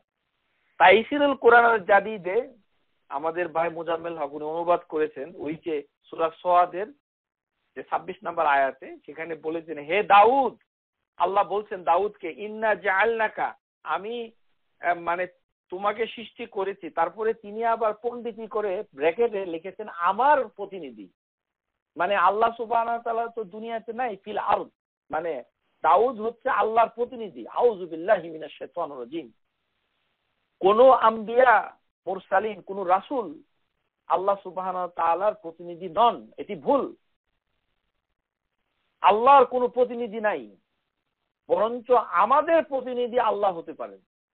ভালো করে আজকে লিখে রাখুন। প্রিয় শ্রোতা ভাই বোনেরা, আপনাদেরকে অনুরোধ করছি, আকীদা, আল্লাহর পরিচিতি এটি কঠিন বিষয়, ভালো করে শিক্ষা লাভ করুন ইনশাআল্লাহ তাআলা। এই 2টি আয়াতে খলিফা শব্দের অর্থ ইবনে কাসির কি করেছেন? ইবনে কাসির তো বলেন নাই যে এটি প্রতিনিধি। এখানে আব্দুল্লাহ ইউসুফ আলী যাদের ট্রান্সলেশন পড়েন তাদের অনুবাদে লেখা রয়েছে যে, indeed Allah told angels that I am going to create a vicegerent. vicegerent মানে vicegerent অর্থ কি? এই যে আমার কাছে ইংরেজি ডিকশনারি রয়েছে, এটিদেবের ডিকশনারিতে দেখলাম অর্থ লিখেছে এটিদেবের ডিকশনারি, vicegerent মানে হচ্ছে উপরওয়ালার বদলে কার্যরত মানুষ। উপরওয়ালা বদলে কার্যরত মানে ভাইসজেরেন্ট। যেমন ব্রিটিশ আমলে ভারত শাসন করতো ভাইস রয়, মানে ব্রিটেনের মানে কিং থাকতো ব্রিটেনে আর তার প্রতিনিধি থাকতো দিল্লিতে, ভাইস রয়। তো আল্লাহ থাকে আরশে আর তার প্রতিনিধি হচ্ছে আমরা, আর আদম নাকি তার প্রতিনিধি। এগুলি হচ্ছে ভুল কথা। এই প্রতিনিধি শব্দটুকুই বলা যাবে না। ইবনে কাসির তাফসীর পড়ে দেখুন ইবনে কাসির কি বলছে। ইবনে কাসির বলছেন যে ইন্নী জাইলুন ফিল আরদি খলিফা, এই কথাটার অর্থ হচ্ছে তাহারা যুগ যুগ ধরে বংশগোত্র পরম্পরা একে অপরকে স্থলাভিষিক্ত করিবে। একে অপরকে স্থলাভিষিক্ত যারা করে তাকে বলা হয় খলিফা। মনে করেন যে বাবা ডাক্তার ছিল, এখন ছেলে ডাক্তার, তার মানে ছেলে বাবার খালিফা হলো। বুঝতে পেরেছেন? আমাদের দেশের বদ্দিনসীন পীর, পীর সাহেব মারা গেলে তার পীর তার খলিফা স্থলাভিষিক্ত হয়, এরকম আর কি অনেকটা। খালিফা কথাটার অর্থ হচ্ছে যেমন একজন বাদশাহ যখন বিদায় হয়ে যায়, আরেকটি বাদশাহ তার জায়গাটা দখল করে, সেইটাই হচ্ছে খালিফা, মানে স্থানান্তর করা, স্থলাভিষিক্ত হওয়া। এটার সঠিক অনুবাদ হবে বাংলাতে। যারা কোরআনের তাফসীর করেন তাদেরকে অনুরোধ করছি লিখে রাখুন, কখনোই এটা বলবেন না। বললে মস্ত বড় গুনাহ হবে। ওয়ালা তাকুলু আলাল্লাহি, যে আল্লাহ সম্পর্কে কোনো কিছু বলা যাবে না না জেনে। আহা, আফসোস। আর আমাদের দেশে আমরা এগুলো পড়েই আমরা বড় হয়েছি। ওয়া আন তাকুলু আলাল্লাহি মা লা তা'লামুন, তোমরা যদি না জানো তাহলে আল্লাহ সম্পর্কে এগুলো বলা হারাম। তাফসীর ইবনে কাসিরের ভিতরে ইবনে কাসির পবিত্র কোরআনের 2টি আয়াত দ্বারা ওই কথাটার ব্যাখ্যা করেছেন। লিখে রাখুন, সূরা আনআম আয়াত নাম্বার হচ্ছে 165 আর সূরা ফাতির আয়াত নাম্বার হচ্ছে 39। ওয়াল্লাযী জা'আলা লাকুম খালাইফাল আরদ, এখানে খলিফার বহুবচন হচ্ছে খালাইফ। আরেকটি ফাতির ওয়াল্লাযী জা'আলা লাকুম খালাইফাল আরদ, যে আল্লাহ সুবহানাহু ওয়া তাআলা ইংরেজিতে হবে successor, successor, not representative, vice gerent. এটা ভুল ইংরেজি, ভুল। যাদের ইংরেজি কোরআন আছে শুদ্ধ করে রাখেন। সাকসেসর, সাকসেসরের বাংলা কি? ধারাবাহিক উত্তরাধিকারী, পালানুক্রমের উত্তরাধিকার, পরস্পরা উত্তরাধিকার, পরম্পরা উত্তরাধিকার। এইটা হবে সঠিক অনুবাদ। প্রতিনিধি অনুবাদ নয়, কারেক্ট নয়। এখানে আবার কোন কোন কোরআন শরীফে বলছে খলিফা মানে হচ্ছে কারোর মালিকানায় অধীন প্রতিনিধি হিসাবে মালিকের প্রদত্ত ক্ষমতা অধিকার প্রয়োগ করা। আল্লাহ সুবহানাহু ওয়া তাআলা আদমকে আল্লাহ খলিফা বানিয়ে পৃথিবীতে পাঠান নাই, আমাদেরকে পাঠান নাই। এগুলো মিথ্যা কথা, এর সম্পর্কে কোনো দলিল নেই। ভুল অনুবাদ। যারা অস্বীকার করে আল্লাহ পৃথিবীতে নাই, কারণ আল্লাহ রয়েছেন উপরে, সুতরাং আল্লাহর অ্যাবসেন্সে তারা আল্লাহর একজন প্রতিনিধি। আল্লাহর কোনো প্রতিনিধির দরকার নাই। আল্লাহ সুবহানাহু ওয়া তাআলা সমস্ত কিছুকে নিয়ন্ত্রণ করেন। তিনি সক্ষম সমস্ত কিছুকে খবর নিতে, সমস্ত কিছু পরিচালনা করতে। ইউদাব্বিরুল আমরা মিনাস সামা, আল্লাহ সমস্ত কার্য পরিচালনা করেন মানে সবকিছুর উপর থেকে। সুতরাং ইবনে কাসির রাহিমাহুল্লাহ তাআলা তার তাফসীরের ভিতরে বলছেন যে খালিফা কথাটার অর্থ হচ্ছে যুগ যুগ ধরে বংশ পরম্পরা গোত্র পরস্পরের স্থলাভিষিক্ত হবে। এবং তিনি বলছেন ফাখালাফা মিন বা'দিহিম খালফুন, যে এবং মানে বলা হয় যে অন্য দল আরেক দলের কে প্রতিস্থাপন করলো। আরবি ভাষায় বলা হয় ফাখালাফা মিন বা'দিহিম খালফুন। যেমন আল্লাহ সুবহানাহু ওয়া তাআলা বলছেন যে ওয়ালাউ নাশাউ লাজআলনা মিনকুম মালাইকাতান ফিল আরদি ইয়াখলুকুন, আমি যদি ইচ্ছা করতাম তাহলে তোমাদের স্থলাভিষিক্ত করতাম ফেরেশতাদেরকে দিয়ে। আমি ফেরেশতাদেরকে দিয়ে তোমাদেরকে স্থলাভিষিক্ত করে দিতাম, যেন তারা তোমাদেরকে প্রতিস্থাপন করে স্থলাভিষিক্ত হয়। ফেরেশতা সৃষ্টি করতাম তোমাদের জায়গায়। এইখানেই খালিফার অর্থটা বোঝা যাচ্ছে। ওয়ায়াজআলুকুম খুলাফা আল আরদ, যে আমি অনন্তর আমি তোমাদিগকে সাকসেসর করে দিব, যেন তোমরা একে অপরকে সাকসেসর করতে পারো, সাকসেস করতে পারো, একে অপরের উত্তরাধিকার হও। এবং ইবনে কাসির রাহিমাহুল্লাহ তাআলা তার তাফসীরের ভিতরে বলছে এই খলিফা বলতে আদমকে বোঝানো হয় নাই, বরঞ্চ সমস্ত আদমের জাতিকে বোঝানো হয়েছে। কারণ পৃথিবীতে আগে জিন জাতি ছিল। জিন জাতি যখন ঝগড়া ফেসাদ করত, রক্তারক্তি করত, আল্লাহ সুবহানাহু ওয়া তাআলা আদমকে বলছেন যে আমি জিন জাতিকে প্রতিস্থাপন করে দুনিয়াতে আবাদ করতে চাচ্ছি মানুষ দ্বারা। মানে একটি জাতি অন্য জাতিকে প্রতিস্থাপন করছে, একটি মানুষ অন্য মানুষকে প্রতিস্থাপন করছে। এই কথাটা একে অপরকে প্রতিস্থাপন করাটার মানে হচ্ছে খালিফা। এটার মানে এই নয় যে খালিফাতু আল্লাহ, আল্লাহর কোনো খালিফা নাই, বরঞ্চ খালিফাতুর রাসূল রয়েছেন। যেমন আবু বকর সিদ্দিক রাদিয়াল্লাহু আনহু, তিনি হচ্ছেন রাসূল সাল্লাল্লাহু আলাইহি সাল্লামের প্রতিনিধি। মানে নবী সাল্লাল্লাহু আলাইহি সাল্লাম যে কাজটা করেন নাই সেটা আবু বকর করেন নাই। যেমন নবী সাল্লাল্লাহু আলাইহি সাল্লাম কোরআন তিনি বই আকারে, পুস্তক আকারে, মোসাফ আকারে বের করেন নাই, আবু বকর সিদ্দিক করেন নাই, ইত্যাদি ইত্যাদি। এই জন্য আবু বকরকে বলা হয় খালিফাতুর রাসূল, যে নবী সাল্লাল্লাহু আলাইহি সাল্লামের অবিকল অনুসরণ অনুকরণ করেছেন, একটুকু মানে তিনি পরিবর্তন ইতিহাদ করেন নাই। আর অন্য যে তিনজন রয়েছেন তারা মানে নবী সাল্লাল্লাহু আলাইহি সাল্লামের থেকে হাদিস বুঝে নিজেরাও অনেক হুকুম দিয়েছেন, তাদেরও অনেক সুন্নাহ প্রতিষ্ঠিত হয়েছে। এই জন্য তাদেরকে বলা হয় আমিরুল মুমিনিন, তাদেরকে খালিফাতুর রাসূল বলা হয় না। আবু বকর সিদ্দিককে বলা হয় খালিফাতুর রাসূল। কিন্তু খালিফাতুল্লাহি তাআলা বলে কিছু নাই, আল্লাহ সুবহানাহু ওয়া তাআলার কোনো খালিফার প্রয়োজন নাই। ওয়ায়াজআলুকুমুল খুলাফা আল আরদ, সূরা নামল আয়াত নাম্বার 62।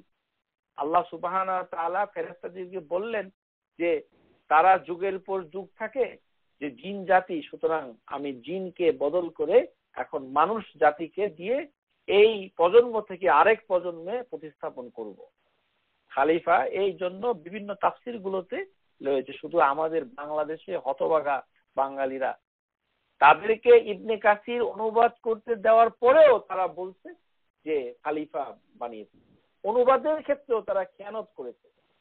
যেমন তাইসিরুল কোরআন আল জাদিদের ভিতরে অনুবাদকারী বলছেন দাউদকে উনি আবার ব্র্যাকেট দিয়ে বলছেন আমার প্রতিনিধি করছেন, মানে দাউদ হচ্ছে আল্লাহর প্রতিনিধি। নাউযুবিল্লাহি মিন যালিক। আল্লাহ সুবহানাহু ওয়া তাআলার কোনো প্রতিনিধির প্রয়োজন নেই, তিনি প্রতিনিধি থেকে মুক্ত। আশা করি বুঝতে পেরেছেন। এটি একটি জটিল বিষয় নয়, যেহেতু আমরা সঠিক জিনিসটা জানি না এই কারণে আমাদের কাছে জটিল মনে হচ্ছে। এটি হচ্ছে ইংরেজি অনুবাদ করে দেখতে পারেন। ইংরেজিতে ডক্টর মহসিন খান যে নোবেল কোরআন, দেখেন ওখানে কি অনুবাদ করেছে তারা। সাকসেসর মানে সাকসিড করে, যিনি পিছনে আসেন, প্রতিস্থাপন করে, সাকসেসর।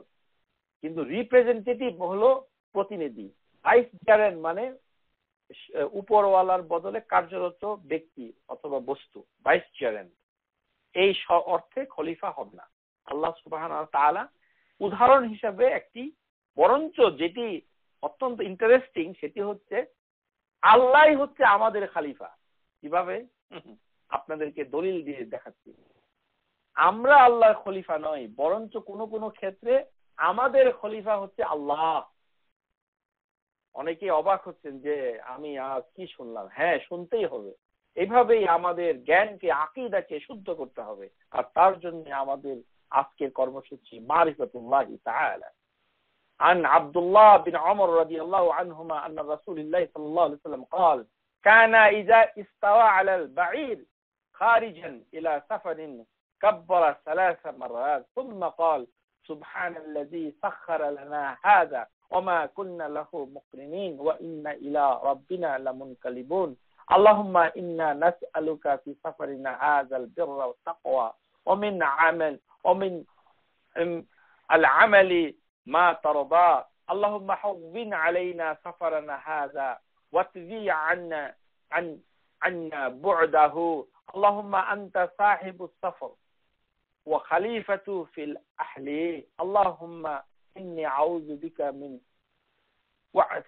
وعثاء السفر وكآبة المنظر وسوء المنقلب في المال والأهل إذا راجع كالهن وزد فيهن آيبون تائبون عابدون لربنا حامدون رواه মুসলিম।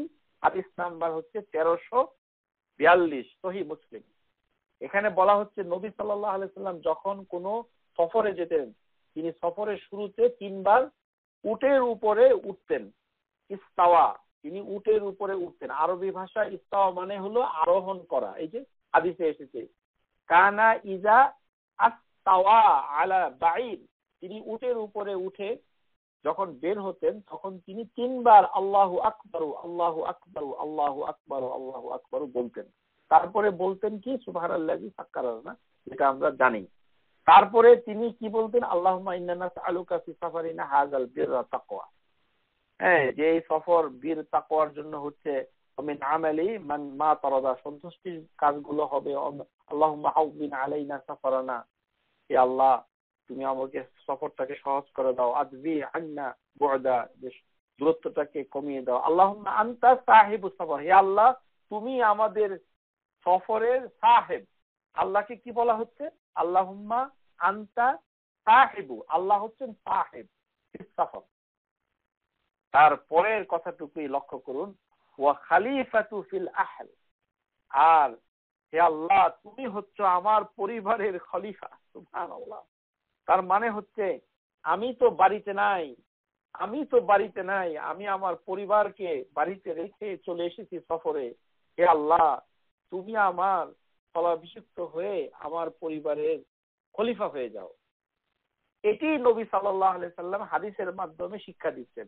ওয়া খালিফাতুন ফি আহলি, যে আমার পরিবারে তুমি মানে খলিফা হয়ে যাও। তার মানে খলিফাটা হলো কে? আল্লাহ। কেন? যে আমার পরিবারকে রক্ষা করবে, পাহারা দিবে, সুরক্ষা করবে, হেফাজত করবে, রহমত করবে, খায়ের দিবে, বরকত দিবে আমার পরিবার, যে পরিবারের ভিতরে আমি নাই। তার মানে আমি অনুপস্থিত থাকতে পারি, কিন্তু আল্লাহ সুবহানাহু ওয়া তাআলা কখনো অনুপস্থিত নন। এটি হচ্ছে এটার ব্যাখ্যা, যে আমরা যখন সফরে যাই আমরা পরিবারে আমরা অনুপস্থিত, কিন্তু আল্লাহ সুবহানাহু ওয়া তাআলা পরিবারকে উপস্থিত থাকেন। বরঞ্চ আপনি দোয়া করছেন, হে আল্লাহ আমার স্থলাভিষিক্ত আপনি হয়ে যান। সুবহানাল্লাহ। বান্দা আল্লাহর কাছে দোয়া করছে, হে আল্লাহ তুমি, হে আমার প্রভু রব তুমি আমার খলিফা হয়ে যাও, মানে আমার পরিবারের খলিফা হয়ে যাও, আমার বদলে তুমি তাদেরকে চালাও। তো আমরা এখন কি জানলাম? যে আল্লাহর কোনো খলিফা নাই, বরঞ্চ আল্লাহই হচ্ছে আমাদের খলিফা। আর আমরা এতকাল কি শিখে এসেছি, আর আমাদের বুজুর্গানের দিনরা কি শিখাচ্ছেন, আর কি আমরা পড়তেছি। হে আল্লাহ আমাদের সবাইকে রক্ষা করুন। এই কারণে শুধুমাত্র অনুবাদ আর বড় বড় আলিমদের বই টই পড়লেই কাজ হবে না, সঠিকভাবে দেখতে হবে যে তিনি বাংলা ভাষায় সঠিকভাবে আপনাকে অনুবাদ করে জিনিসটা বুঝাচ্ছেন কিনা। আমাদের সমাজে যারা কোরআনের তাফসীর করেন তাদেরকে সতর্ক করে দিচ্ছি, আপনারা অতিমাত্রায় যারা অনুবাদের উপর নির্ভর করেন তারা হয়তো এমনও অনেক ভুল করতে পারেন, যেটা আপনাকে জানতে হবে সঠিকভাবে যে আসলে সহি কিনা অথবা ভুল কিনা। কারণ অনুবাদের ক্ষেত্রে যদি অনুবাদকারীর আকীদা শুদ্ধ না থাকে তাহলে সেক্ষেত্রে তাদের ভুল করাটা স্বাভাবিক, ভুল করতে পারে। সুতরাং আমরা এটি দেখে নিলাম। আল্লাহ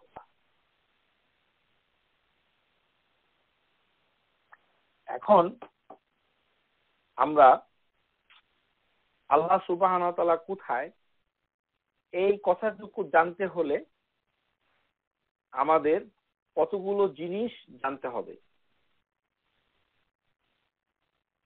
একটি হচ্ছে নাম্বার 1, ইসবাতু ইস্তাওয়া আলাল্লাহি আরশাহুল মাজিদ, যে দৃঢ় বিশ্বাস নিতে হবে আল্লাহ সুবহানাহু ওয়া তাআলা ইস্তাওয়া হয়েছেন আলাল আরশুহু, তার আরশের উপরে, যে আরশ হচ্ছে আল মাজিদ, অনেক বড়।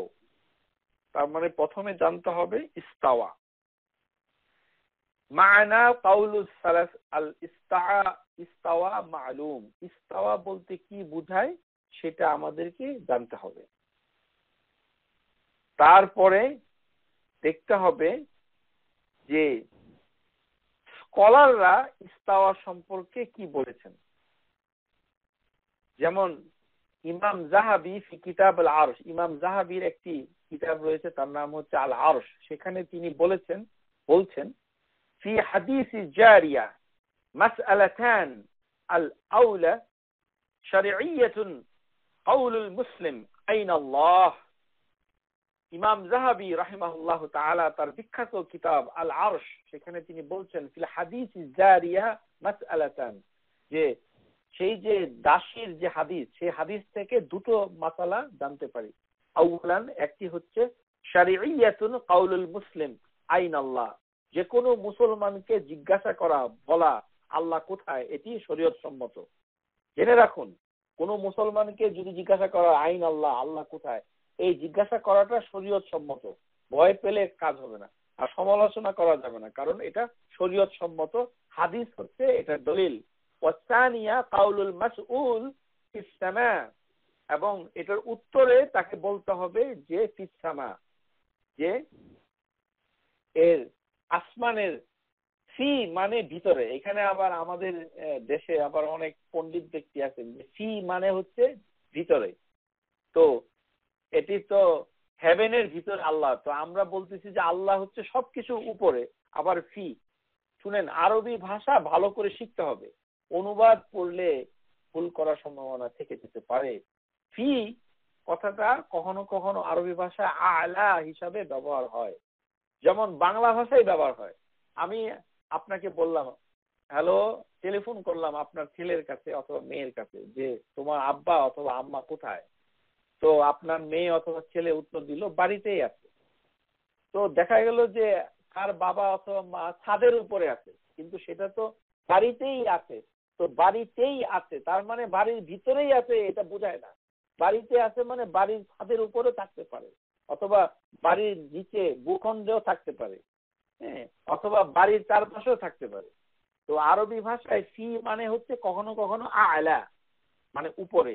ওমিন আনকারা হাতান মাসআলাতান ফাইন্নামা ইয়ানকারু আলাল মুস্তাফা, যে ব্যক্তি এই দুটোকে অস্বীকার করবে, অবজ্ঞা করবে, সে নবী সাল্লাল্লাহু আলাইহি সাল্লামকে অবজ্ঞা করবে। এই কথাটা কে বলেছেন? ইমাম যাহাবী ফি কিতাব আল আরশ। আবু আব্দুল্লাহ আল কুরতুবী মালিকি ফি তাফসীর, ইমাম কুরতুবী তিনি বলেন, লাম ইয়ানকার আহাদুন মিনাস সালাফ সালিহ আন্নাল্লাহ ইস্তাওয়া আলাল আরশাহু হাকিকা, বাস্তবেই আরশের উপরে উপস্থিত রয়েছে, এই কথায় সমস্ত সালাফুস সালেহ তারা একমত। শাইখুল ইসলাম ইবনে তাইমিয়া মাজমু ফতোয়া কিতাবের ভিতরে বলেন, ফাকুল্লু মান ক্বালা ইন্নাল্লাহা বিযাতিহি ফি কুল্লি মাকান, যারা বলে আল্লাহ সুবহানাহু ওয়া তাআলা সব জায়গায় বিরাজমান, ফাহুয়া মুখালিফাল কিতাব ওয়া সুন্নাহ, তারা কিতাব সুন্নাহ বিরোধিতা করে। ওয়া ইজমাউ সালাফু ওয়া আইম্মা ওয়া আন্না মা'a, যে মুখালিফ, তারা হচ্ছে সমস্ত কিছুর মুখালিফ, কারণ আল্লাহ সুবহানাহু ওয়া তাআলা হচ্ছে সবকিছুর উপরে। আরেকটি জিনিস জানতে হলে আমরা প্রথমে জানবো যে সম্পর্কে, যেটা হলো আল ইসবাতু ইস্তাওয়া আলাল্লাহি আরশাহু মাজিদ, নাম্বার 1। নাম্বার 2 হচ্ছে আল ইসবাতু ইসবাতু উলু আল্লাহি খালকাহু, সমস্ত সৃষ্টির উপরে আল্লাহ, উলু আল্লাহি তাআলা, এটাকে বলা হয় উলু। আমাদের এই ক্লাসের ধারাবাহিকভাবে 3-4টি ক্লাস হবে ইনশাআল্লাহ তাআলা। আল্লাহ কোথায় এর অন্যতম একটি সাবজেক্ট হচ্ছে উলু আল্লাহি তাআলা। আপনারা লিখে রাখেন, উলু আল্লাহি তাআলা। উলু মানে উপরে, ঊর্ধ্বগামী, উপরে রয়েছে আল্লাহ, উলু আল্লাহ। এটাকে আরবিতে হাদিসের ভাষায় বলা হয় উলু আল্লাহি তাআলা আলা খালকিহি, যে তার সৃষ্টির উপরে। আল্লাহ সুবহানাহু ওয়া তাআলা সৃষ্টি করেছেন আরশ, তো পানি, পানির উপরে আরশ, এটা আমরা আলোচনা করেছি। তারপরে আসসামা, সাবআ সামাওয়াত, এর উপরে পানি, এর উপরে আরশ, তার উপরে আল্লাহ সুবহানাহু ওয়া তাআলা, উলু আল্লাহি তাআলা। এই যে উলু, আল্লাহ যে উপরে, উলু, এটার জন্য ইমাম যাহাবী তার বিখ্যাত কিতাব মুখতাসার আল উলু লিখেছেন। আপনারা যারা আরবিতে পড়তে পারেন সেই কিতাবটুকু পড়লে আল্লাহ সম্পর্কে অনেক জানা যায়। মারিফাতুল্লাহি তাআলা, অনেক কথা সেখানে লেখা রয়েছে। উলু, এই উলু যে এই যে উপরে রয়েছে, এই কথাটা বলতে দুটো জিনিস বোঝায়। উলু যাত, উলু সিফাত, মানে আল্লাহ সুবহানাহু ওয়া তাআলার অস্তিত্ব উপরে রয়েছে, তার গুণাবলীও সর্বোচ্চ, গুণাবলীও সর্বোচ্চ। আমরা পরে ব্যাখ্যা করছি। তারপরে কি জানতে হবে? ইসবাতু ফাওকিয়াতুল্লাহি তাআলা আলা ইবাদি, ফাওকিয়াতুল্লাহি তাআলা। তো এটি হচ্ছে 3 নাম্বার। ইসবাতু মানে দৃঢ় বিশ্বাস নিতে হবে ফাওকিয়াতুল্লাহি তাআলা, আল্লাহ হচ্ছে বান্দার উপরে। ফাওকিয়া, ফাওকা ইবাদ, আল্লাহ যেমন কোরআনের ভিতরে বলছেন আল্লাহু আযজা ওয়া জাল্লা ফাওকা ইবাদি জাতা ওয়া কদর, সূরা নাহল। আমরা এটা বিস্তারিত পরে আলোচনা করব। আমরা শুধু হেডলাইন গুলো আপনাদের খেদমতে বলে যাচ্ছি যে এই কতগুলো বিষয় ভালো করে জানলেই আল্লাহ কোথায় তার সমাধান আমরা পাবো। ইসবাতু আন্নাল্লাহা ফিস সামা, যে দৃঢ় বিশ্বাস নিতে হবে যে আল্লাহ সুবহানাহু ওয়া তাআলা রয়েছেন হেভেন সমূহের উপরে, ফিস সামা অথবা আসমানে। এতটুকু যদি বলেন এইভাবে কিন্তু পূর্ণ ব্যাখ্যা হবে আসমানের উপরে। আরেকটি জানতে হবে ইসবাতু মাইয়াতুল্লাহি তাআলা মা খালকিহি ওয়া কুরবাহু মিন ইবাদি, যে আল্লাহ যে মাইয়া মানে আল্লাহ যে সাথে থাকে, বান্দার সাথে থাকে, সৃষ্টির সাথে থাকে, এটা কিভাবে থাকে সেটাও কোরআন থেকে আমাদেরকে বুঝতে হবে। তার মানে হলো এক নাম্বার, আবার লেখেন আপনারা যদি লিখতে চান, ইসবাতু ইস্তাওয়া আলাল্লাহি আরশাহু আল মাজিদ, এটা হলো এক নাম্বার। আরশের উপরে ইস্তাওয়া এই কথাটুকু আমাদেরকে পূর্ণভাবে জানতে হবে। ইস্তাওয়ার মানে কি, অর্থ কি, এ সম্পর্কে স্কলাররা কি বলছে ইত্যাদি। দুই নাম্বার হচ্ছে ইসবাতু উলু আল্লাহি আলাল খালকিহি, আল্লাহ সুবহানাহু ওয়া তাআলা সৃষ্টির উপরে, উলু আল্লাহি তাআলা। তারপর ইসবাতু ফাওকিয়াতুল্লাহি তাআলা আলাল ইবাদি, যে বান্দার উপরে ফাওকিয়া হয়েছেন আল্লাহ সুবহানাহু ওয়া তাআলা। তারপরে আন্নাল্লাহা ফিস সামা, আল্লাহ হচ্ছেন ফিস সামা, আসমান সমূহের উপরে রয়েছেন। তারপরে রয়েছেন মাইয়াতুল্লাহি মাআল খালকিহি, আল্লাহ তার সৃষ্টির সাথে কিভাবে থাকেন। মাইয়াতুল্লাহ, মাইয়াতুল্লাহি মাআ খালকিহি ওয়া কুরবাতুল্লাহ, এবং কুরুবুল্লাহ, আল্লাহর নৈকট্য, আল্লাহ যে কত নিকটে, এটি মাইয়াতুল্লাহ ওয়া কুরুবুল্লাহি তাআলা মিন ইবাদি। এই পাঁচটি জিনিস আমাদেরকে জানতেই হবে। মাইয়াতুল্লাহি ওয়া কুরুবুল্লাহি তাআলা একটি, আন্নাল্লাহা ফিস সামা দুইটি, ফাওকিয়াতুল্লাহি তাআলা তিনটি, উলু আল্লাহি তাআলা চারটি, ইস্তাওয়া আলাল্লাহি আরশাল মাজিদ পাঁচটি। এই মোট পাঁচটি বিষয় পূর্ণ ব্যাখ্যা সহকারে আমরা যদি শিখি তাহলে আল্লাহ কোথায় তার সমাধান আমরা পেয়ে যাব ইনশাআল্লাহ তাআলা। আশা করি বুঝতে পেরেছেন। এখন আসুন যে আমাদের দেশে কি জানা উচিত ছিল। আসুন দেখি ইমাম আবু হানিফা তিনি আল্লাহ সুবহানাহু ওয়া তাআলা কোথায় এই সম্পর্কে তিনি আমাদেরকে কি বলছেন, ভালো করে শুনেন। আফসোস আমাদের ভারতবর্ষে নামাজ রোজাতে হলো আবু হানিফা, নাম দিয়ে যা খুশি তাই করে, নাম দেয় আবু হানিফা। আর আকীদার ক্ষেত্রে হচ্ছে মাতুরিদি, আবু হাসান আল মাতুরিদি। মানে ইমাম আবু হানিফার আকীদা ছিল সালাফুস সালেহ আকীদা। কত সুন্দর, এর প্রমাণ আমি আপনাদের কাছে তুলে ধরছি। আর ওই আকীদায় আমাদের দেশে কোনো লোকই বিশ্বাস করে না। তার মানে আমাদের দেশে দুটি জিনিস আছে, কি নামাজ রোজা হজ যাকাত হচ্ছে হানাফি মাযহাব, আর আকীদার ক্ষেত্রে হচ্ছে মাতুরিদি মাযহাব। তো মাতুরিদি মানে হচ্ছে যে মানে কোনো নিরাকার আকার নাই, বস্তু নাই, কোনো বস্তু নাই, চারিদিক কোনো দিক নাই, ব্যাখ্যা নাই, অস্তিত্ব নাই, সাবস্টেন্স না, দেহ নাই, অ্যাক্সিডেন্টালি হয় নাই, ইত্যাদি ইত্যাদি আজব আজব সিফাত বর্ণনা করা হয়েছে তার কিতাবগুলোতে। অর্থাৎ আল্লাহ সুবহানাহু ওয়া তাআলা একক না, সংখ্যা না, ইত্যাদি। বলে কি, তারা বলে কি যে আল্লাহ এক, এই কথাটা বললেও নাকি শিরিক হয়ে যাবে। আল্লাহ এক এটা বললে শিরিক হবে কিভাবে? বলে যে আল্লাহ এক সংখ্যায় বলা যাবে না, সংখ্যাটাও নাকি শিরিক।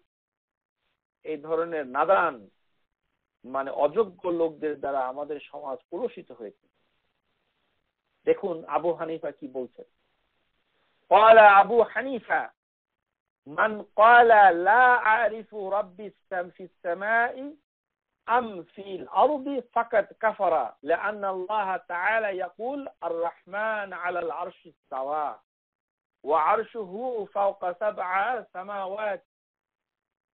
এটি কিতাবের ভিতরে বিভিন্ন স্কলার উল্লেখ করেছে। আবু হানিফা বলেন রাহিমাহুল্লাহু তাআলা, তিনি কি বলেন, যে ব্যক্তি বলবে যে আল্লাহ কি আসমানে রয়েছেন নাকি জমিনে রয়েছেন আমি জানি না, লা আ'রিফু রাব্বি ফিস সামা আম ফিল আরদ, যেই ব্যক্তি, এখন এই ধরনের ব্যক্তি আমাদের সমাজে আছে কি নাই?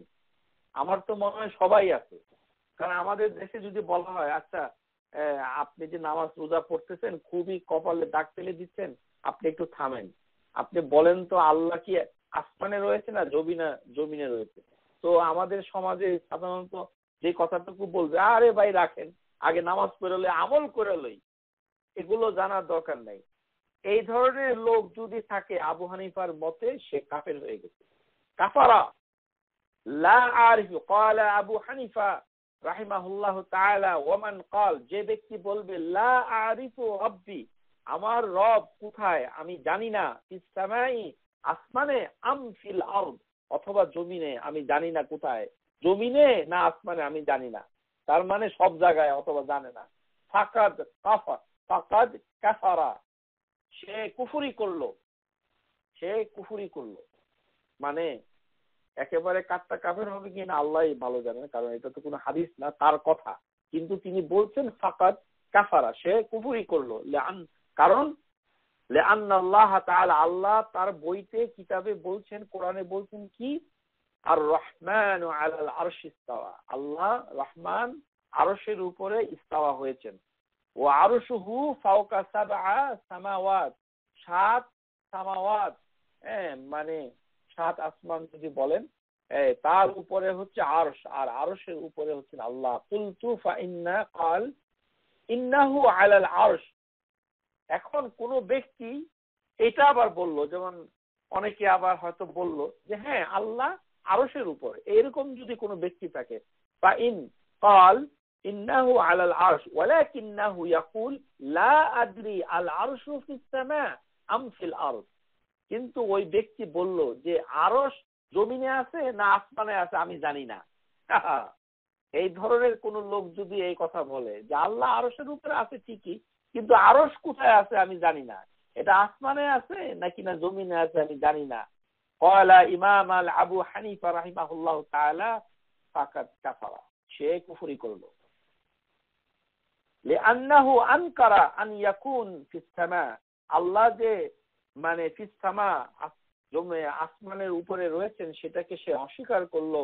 লিআন্নাহু তাআলা আ'লা আলিয়ুনু ওয়া আন্নাহু ইয়াদউ মিন আ'লা লা মান আসফালা, যে আগে যে অস্বীকার করেছে তার থেকেও এই অস্বীকার জঘন্য।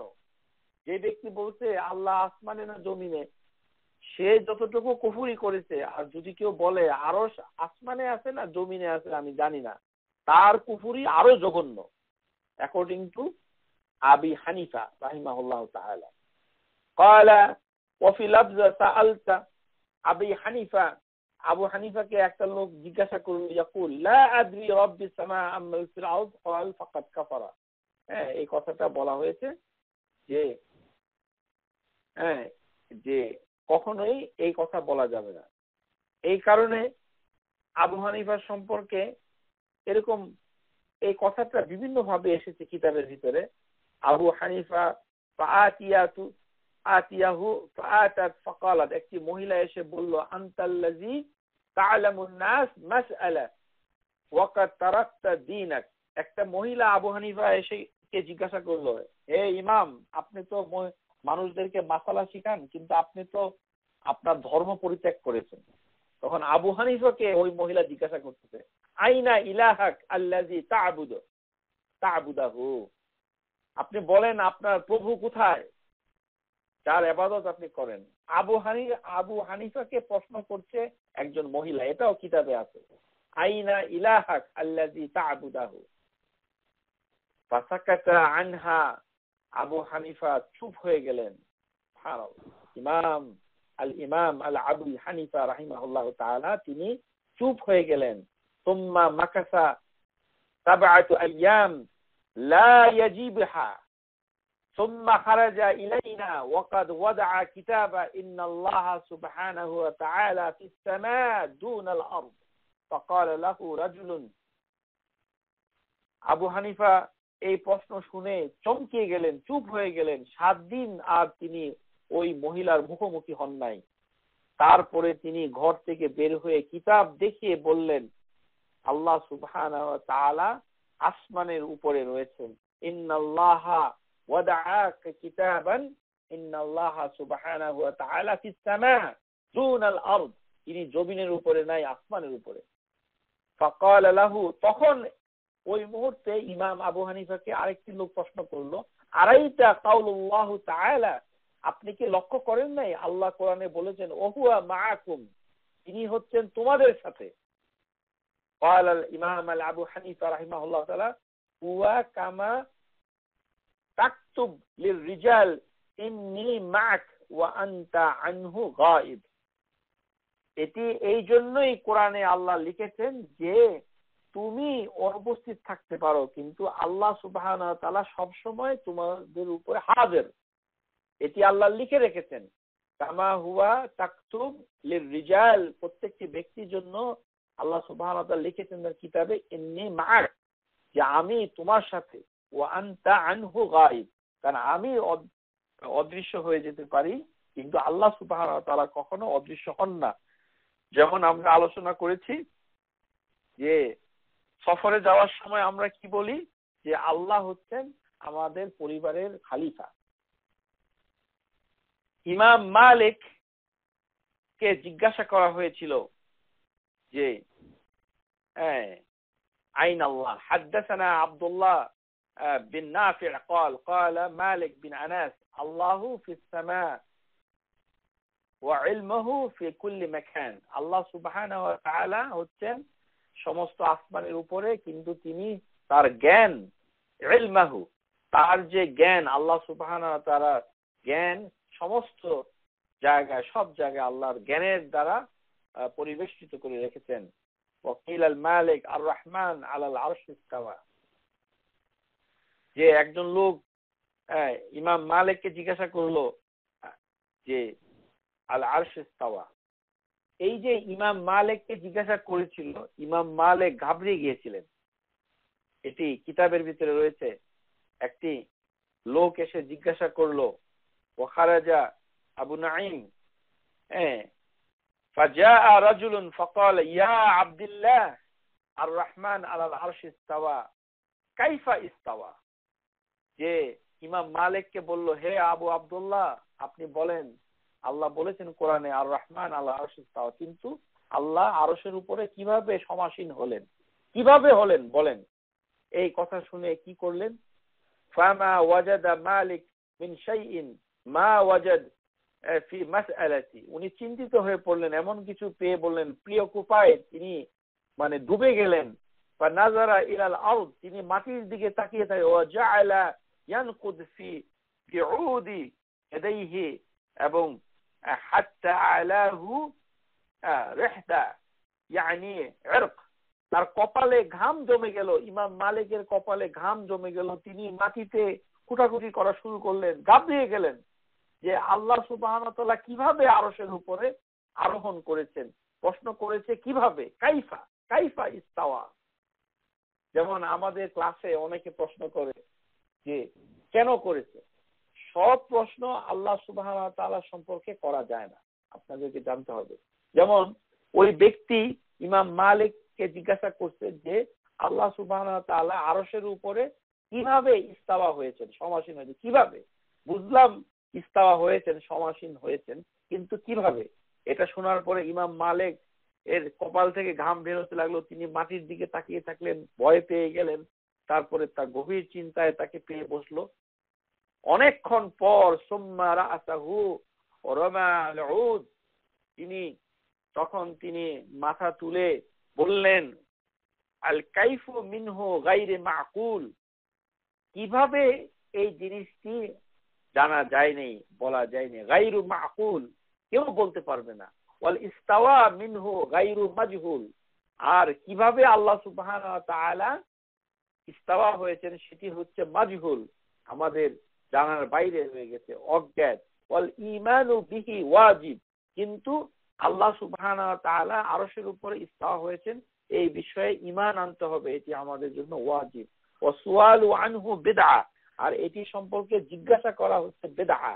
ওয়া আযানকা ওয়া আযান্নাকা সাহিবু বিদআ, আর আমি তো তোমাকে দেখছি যে তুমি একজন বেদাতি লোক। ওয়া আমরু বিহা ফাআখরাজা, তখন তিনি আদেশ করলেন এই লোকটাকে বের করে দাও মসজিদ থেকে।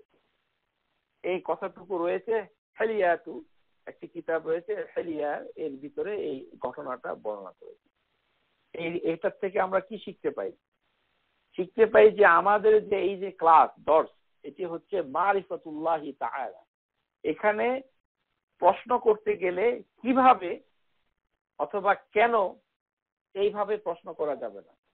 কেন এটা করেছে, কেন, আরে কেন এটা করেছে এটা আমি জানি না। আল্লাহ সুবহানাহু ওয়া তাআলা তিনি নিজেকে যেভাবে বর্ণনা করেছেন আমরা সেটাই আমরা তার কিতাব এবং তার রাসূলের সাল্লাল্লাহু আলাইহি সুন্নাহ থেকে শিখতে চাচ্ছি, শেখার চেষ্টা করছি। এভাবে আল্লাহকে চিনতে তিনি বলেছেন, তার রাসূল বলেছেন। যে সকল জায়গায় উত্তর জানা যায় নাই সেগুলোকে প্রশ্ন করা যাবে না, কারণ সেগুলোর প্রশ্ন করলে আমরা তার কোনো উত্তর দিতে পারবো না। যেমন প্রশ্ন করা হয়েছিল ইমাম মালিককে যে আরশের উপরে তিনি কিভাবে আরোহণ করেছেন, তখন তিনি বললেন যে আরোহণ করাটা অজ্ঞাত, কিভাবে করেছেন তা আমরা জানি না, কারণ এই সম্পর্কে কিভাবে করা হয়েছে কিছু বলা হয়নি, কিন্তু তার উপরে বিশ্বাস করা হলো ওয়াজিব। আর একে জিজ্ঞাসা করা হচ্ছে বেদআ, আর যিনি জিজ্ঞাসা করেছেন তাকে তিনি মজলিস থেকে বের করে দিয়েছেন যে গেট আউট। সুতরাং উল্টা পাল্টা প্রশ্ন করলে তাকে এন্টারটেইন করা যাবে না। আমাদের শ্রোতাদের অনেকের আবার আমার উপর অভিমান রয়েছে যে আমি খুব রাগ করেছি। শুনেন, প্রত্যেকটি জিনিসের একটি আদব রয়েছে, যদি আমরা যেটা না জানি সেটা আমাদেরকে জানতে হবে, শিখতে হবে। যেমন ইমাম মালিক এই প্রশ্ন জিজ্ঞাসা করার ফলে ওই লোকটাকে মসজিদ থেকে বের করে দিয়েছিলেন। ইনশাআল্লাহ তাআলা ইমাম আশ-শাফিঈ তিনিও বলছেন ইন্নাল্লাহা তাআলা আলা আরশাহু, আরশের উপরে রয়েছেন, ফিস সামাই ইয়াকরিবু মিন খালকিহি কাইফা শা, তিনি বান্দার সৃষ্টির খুব নিকটে আছেন যেভাবে তিনি চান। ওয়া আন্নাল্লাহা তাআলা ইয়ানজিলু ইলাস সামা আদ-দুনিয়া কাইফা ইয়াশা, তিনি আস-সামা আদ-দুনিয়াতে নাজিল হন যখন চান।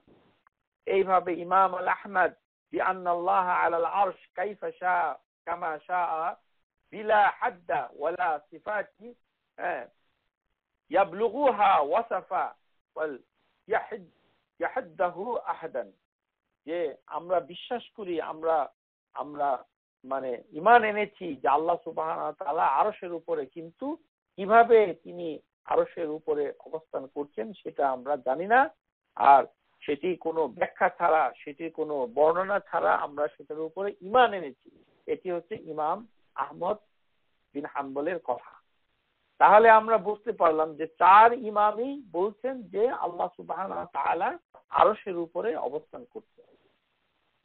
তার মানে আমরা একটা দিক পাচ্ছি, নির্দেশনা পাচ্ছি। সেই নির্দেশনাটা হচ্ছে কি, সবকিছু হচ্ছে উপরের দিকে, আরশ কোথায়, উপরের দিকে।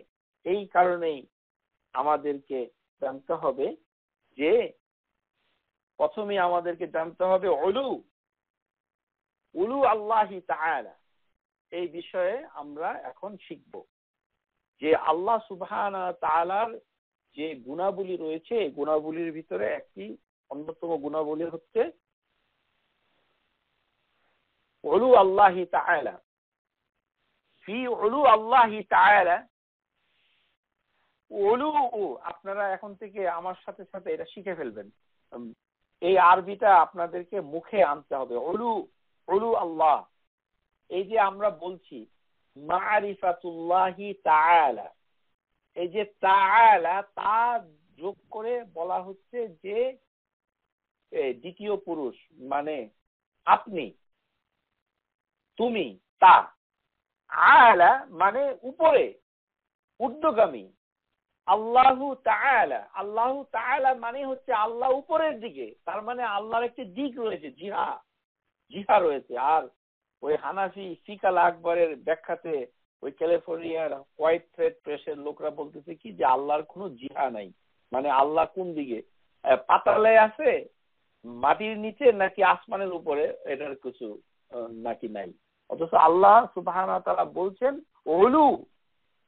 এখন এই যে আল্লাহ সর্বোচ্চ উপরের দিকে ঊর্ধ্বগামী, এটাকে বলা হয় ওলু আল্লাহ। আল্লাহ ঊর্ধ্বগামিতা, আল্লাহর ঊর্ধ্বগামিতা, ওলু আল্লাহি তাআলা। উলু আল্লাহি তাআলা মিন সিফাতিহি জাতি। এই আল্লাহর এই সিফাতটা হচ্ছে তার জাতের সিফাত। ভালো করে শিখে রাখুন, উলু আল্লাহি তাআলা হচ্ছে সবচেয়ে গুরুত্বপূর্ণ গুণাবলী। এই গুণাবলীটা আল্লাহর কোন অংশের সাথে রিলেটেড?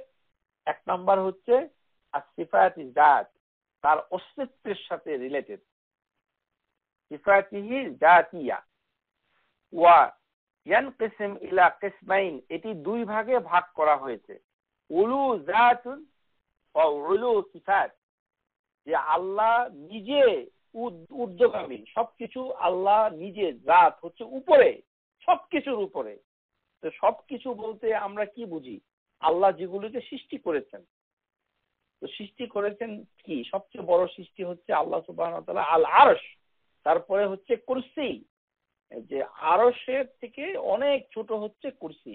আরশ যদি একটি মরুভূমি হয়, তাহলে কুরসি হচ্ছে একটি ছোট লোহার আংটি, যেটা আমরা হাদিস পেশ করেছি। তাহলে আরশ এবং কুরসি, তারপরে হয়েছে পানি, তারপরে 7টি সামাওয়াত, হেভেন, তারপরে দুনিয়া, ইত্যাদি ইত্যাদি, বিশ্ব ব্রহ্মাণ্ড, ইত্যাদি ইত্যাদি। তো সবকিছুর উপরে আল্লাহ সুবহানাহু ওয়া তাআলার জাতই রয়েছে, উলু জাত। আর আল্লাহর যে সিফত গুলো রয়েছে সেগুলিও ঊর্ধ্বগামী, উঁচু। আম্মা উলু সিফাতি বিমা'না আন্নাহু মা মিন সিফাতিল কামাল ইলা আল্লাহ তাআলা আ'লাহা ওয়া কামালিহা, মানে এই গুণাবলীগুলি হচ্ছে পারফেক্ট, পরিপূর্ণ এবং সম্পাদিত হয়েছে। একটা উদাহরণ দিয়ে বুঝাই কামাল, যে এই যে সিফাতগুলো, এই সিফাতগুলো হচ্ছে কামাল, পরিপূর্ণ হয়েছে। তার মানে কি? মনে করেন একজন লোক মনে করতেছে যে এই যে দুনিয়া, এটা আগে থেকেই আছে, মানে এই দুনিয়া কেউ সৃষ্টি করে না, এটা অটোমেটিক্যালি দুনিয়াই ছিল, মানুষকে আল্লাহ সুবহানাহু ওয়া তাআলা এই দুনিয়াতে পাঠাইছে, মানে দুনিয়াটা কখন শুরু হয়েছে এটা জানা যায় না, এটা আগে থেকেই ছিল। তো অটোমেটিক যদি হয়ে থাকে, তাহলে সে কি অস্বীকার করছে? আল্লাহ সুবহানাহু ওয়া তাআলাই প্রথমে ছিলেন, তার সাথে কিছু ছিল না, এই কথাটাকে সে অস্বীকার করছে। তার মানে আল্লাহ সুবহানাহু ওয়া তাআলা যখন ছিলেন তখনই তিনি খালেক, সৃষ্টি করেছেন। মানে তিনি কাজ সম্পাদন করে ওই গুণ অর্জন করে না। আমরা ডাক্তারি পড়ে ডাক্তার হই, আমরা ওকালতি পড়ে উকিল হই, এডুকেশনে পড়াশোনা করে শিক্ষক হই, হ্যাঁ, পড়াশোনা করে স্কলার হই। আল্লাহ সুবহানাহু ওয়া তাআলা কাজ করে ওই গুণ অর্জন করেন না। তিনি কাজ করারও বহু আগে, শুরু থেকেই আল্লাহ সুবহানাহু ওয়া তাআলার অস্তিত্বের সাথে সেই গুণাবলী বিদ্যমান ছিল, এবং এমন ভাবে ছিল নিরঙ্কুশ, পরিপূর্ণ, তাতে কোনো ত্রুটি ছিল না। আলাহা ওয়া কামালিহা।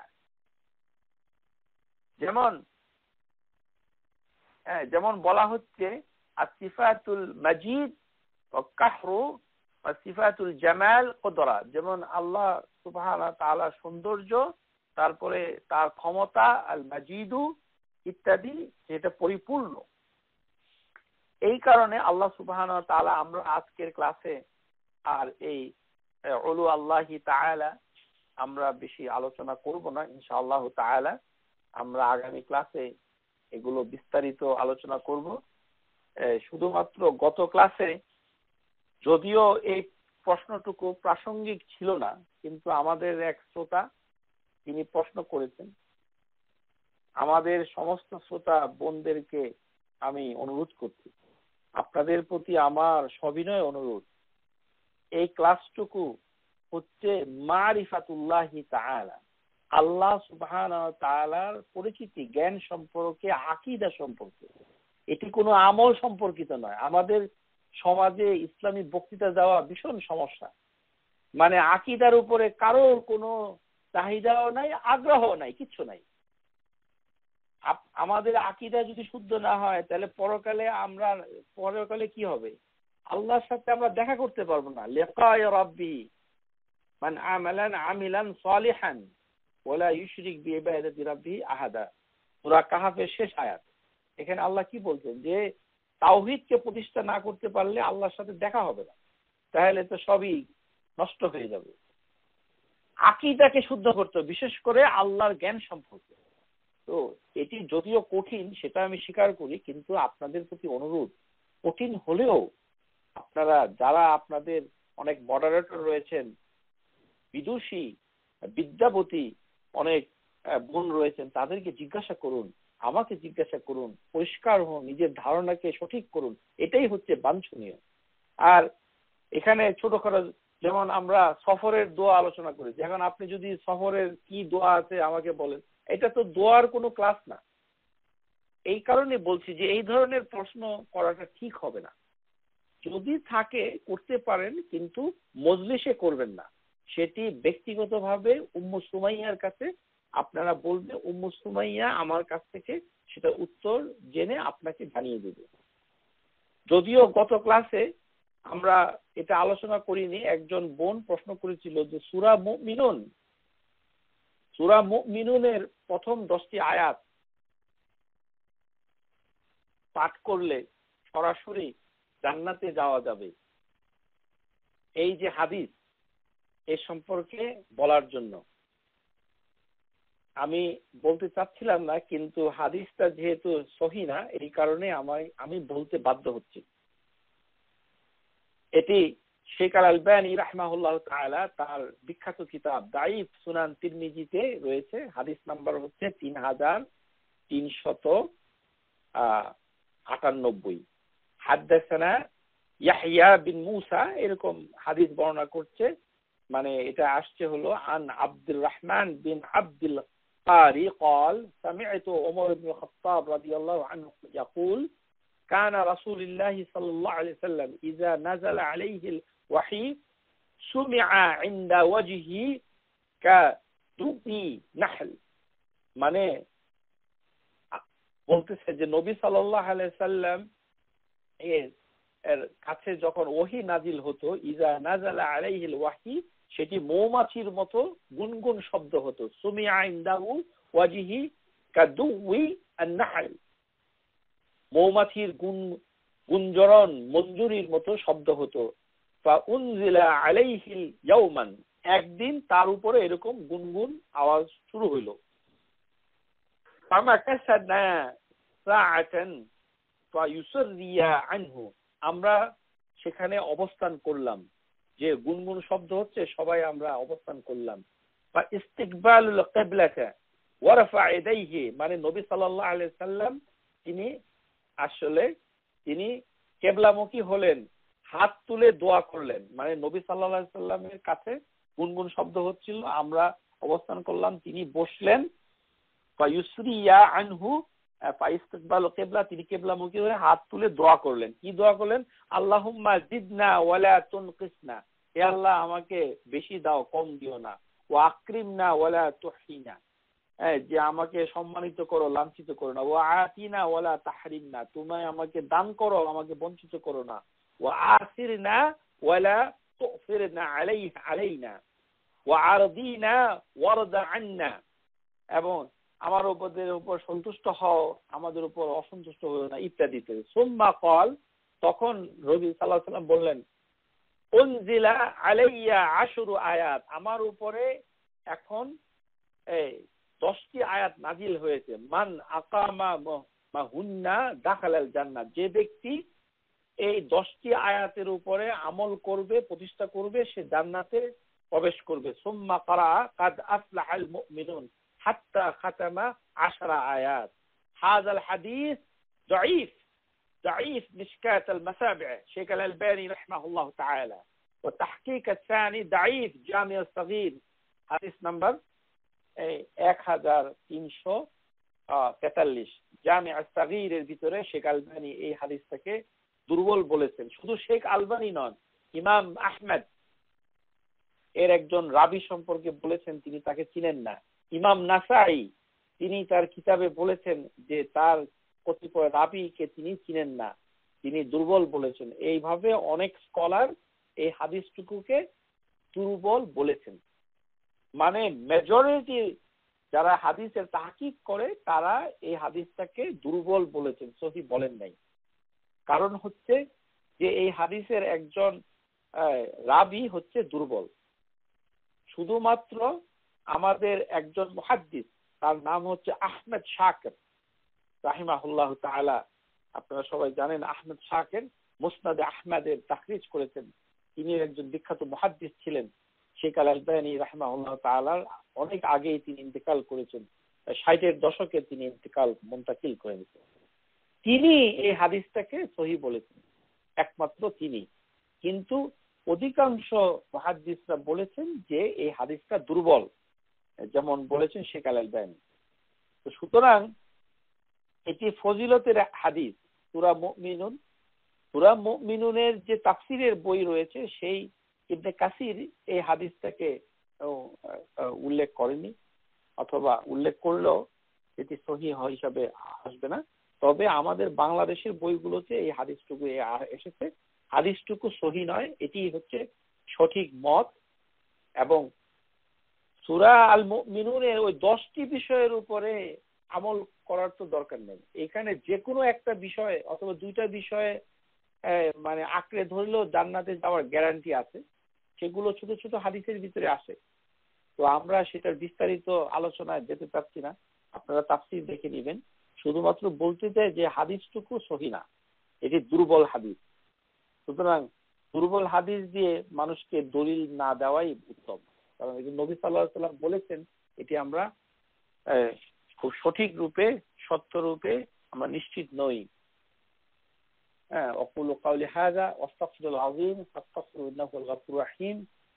আজকের মতো আমরা এখানেই আপনাদের কাছে আমরা ক্লাস শেষ করছি।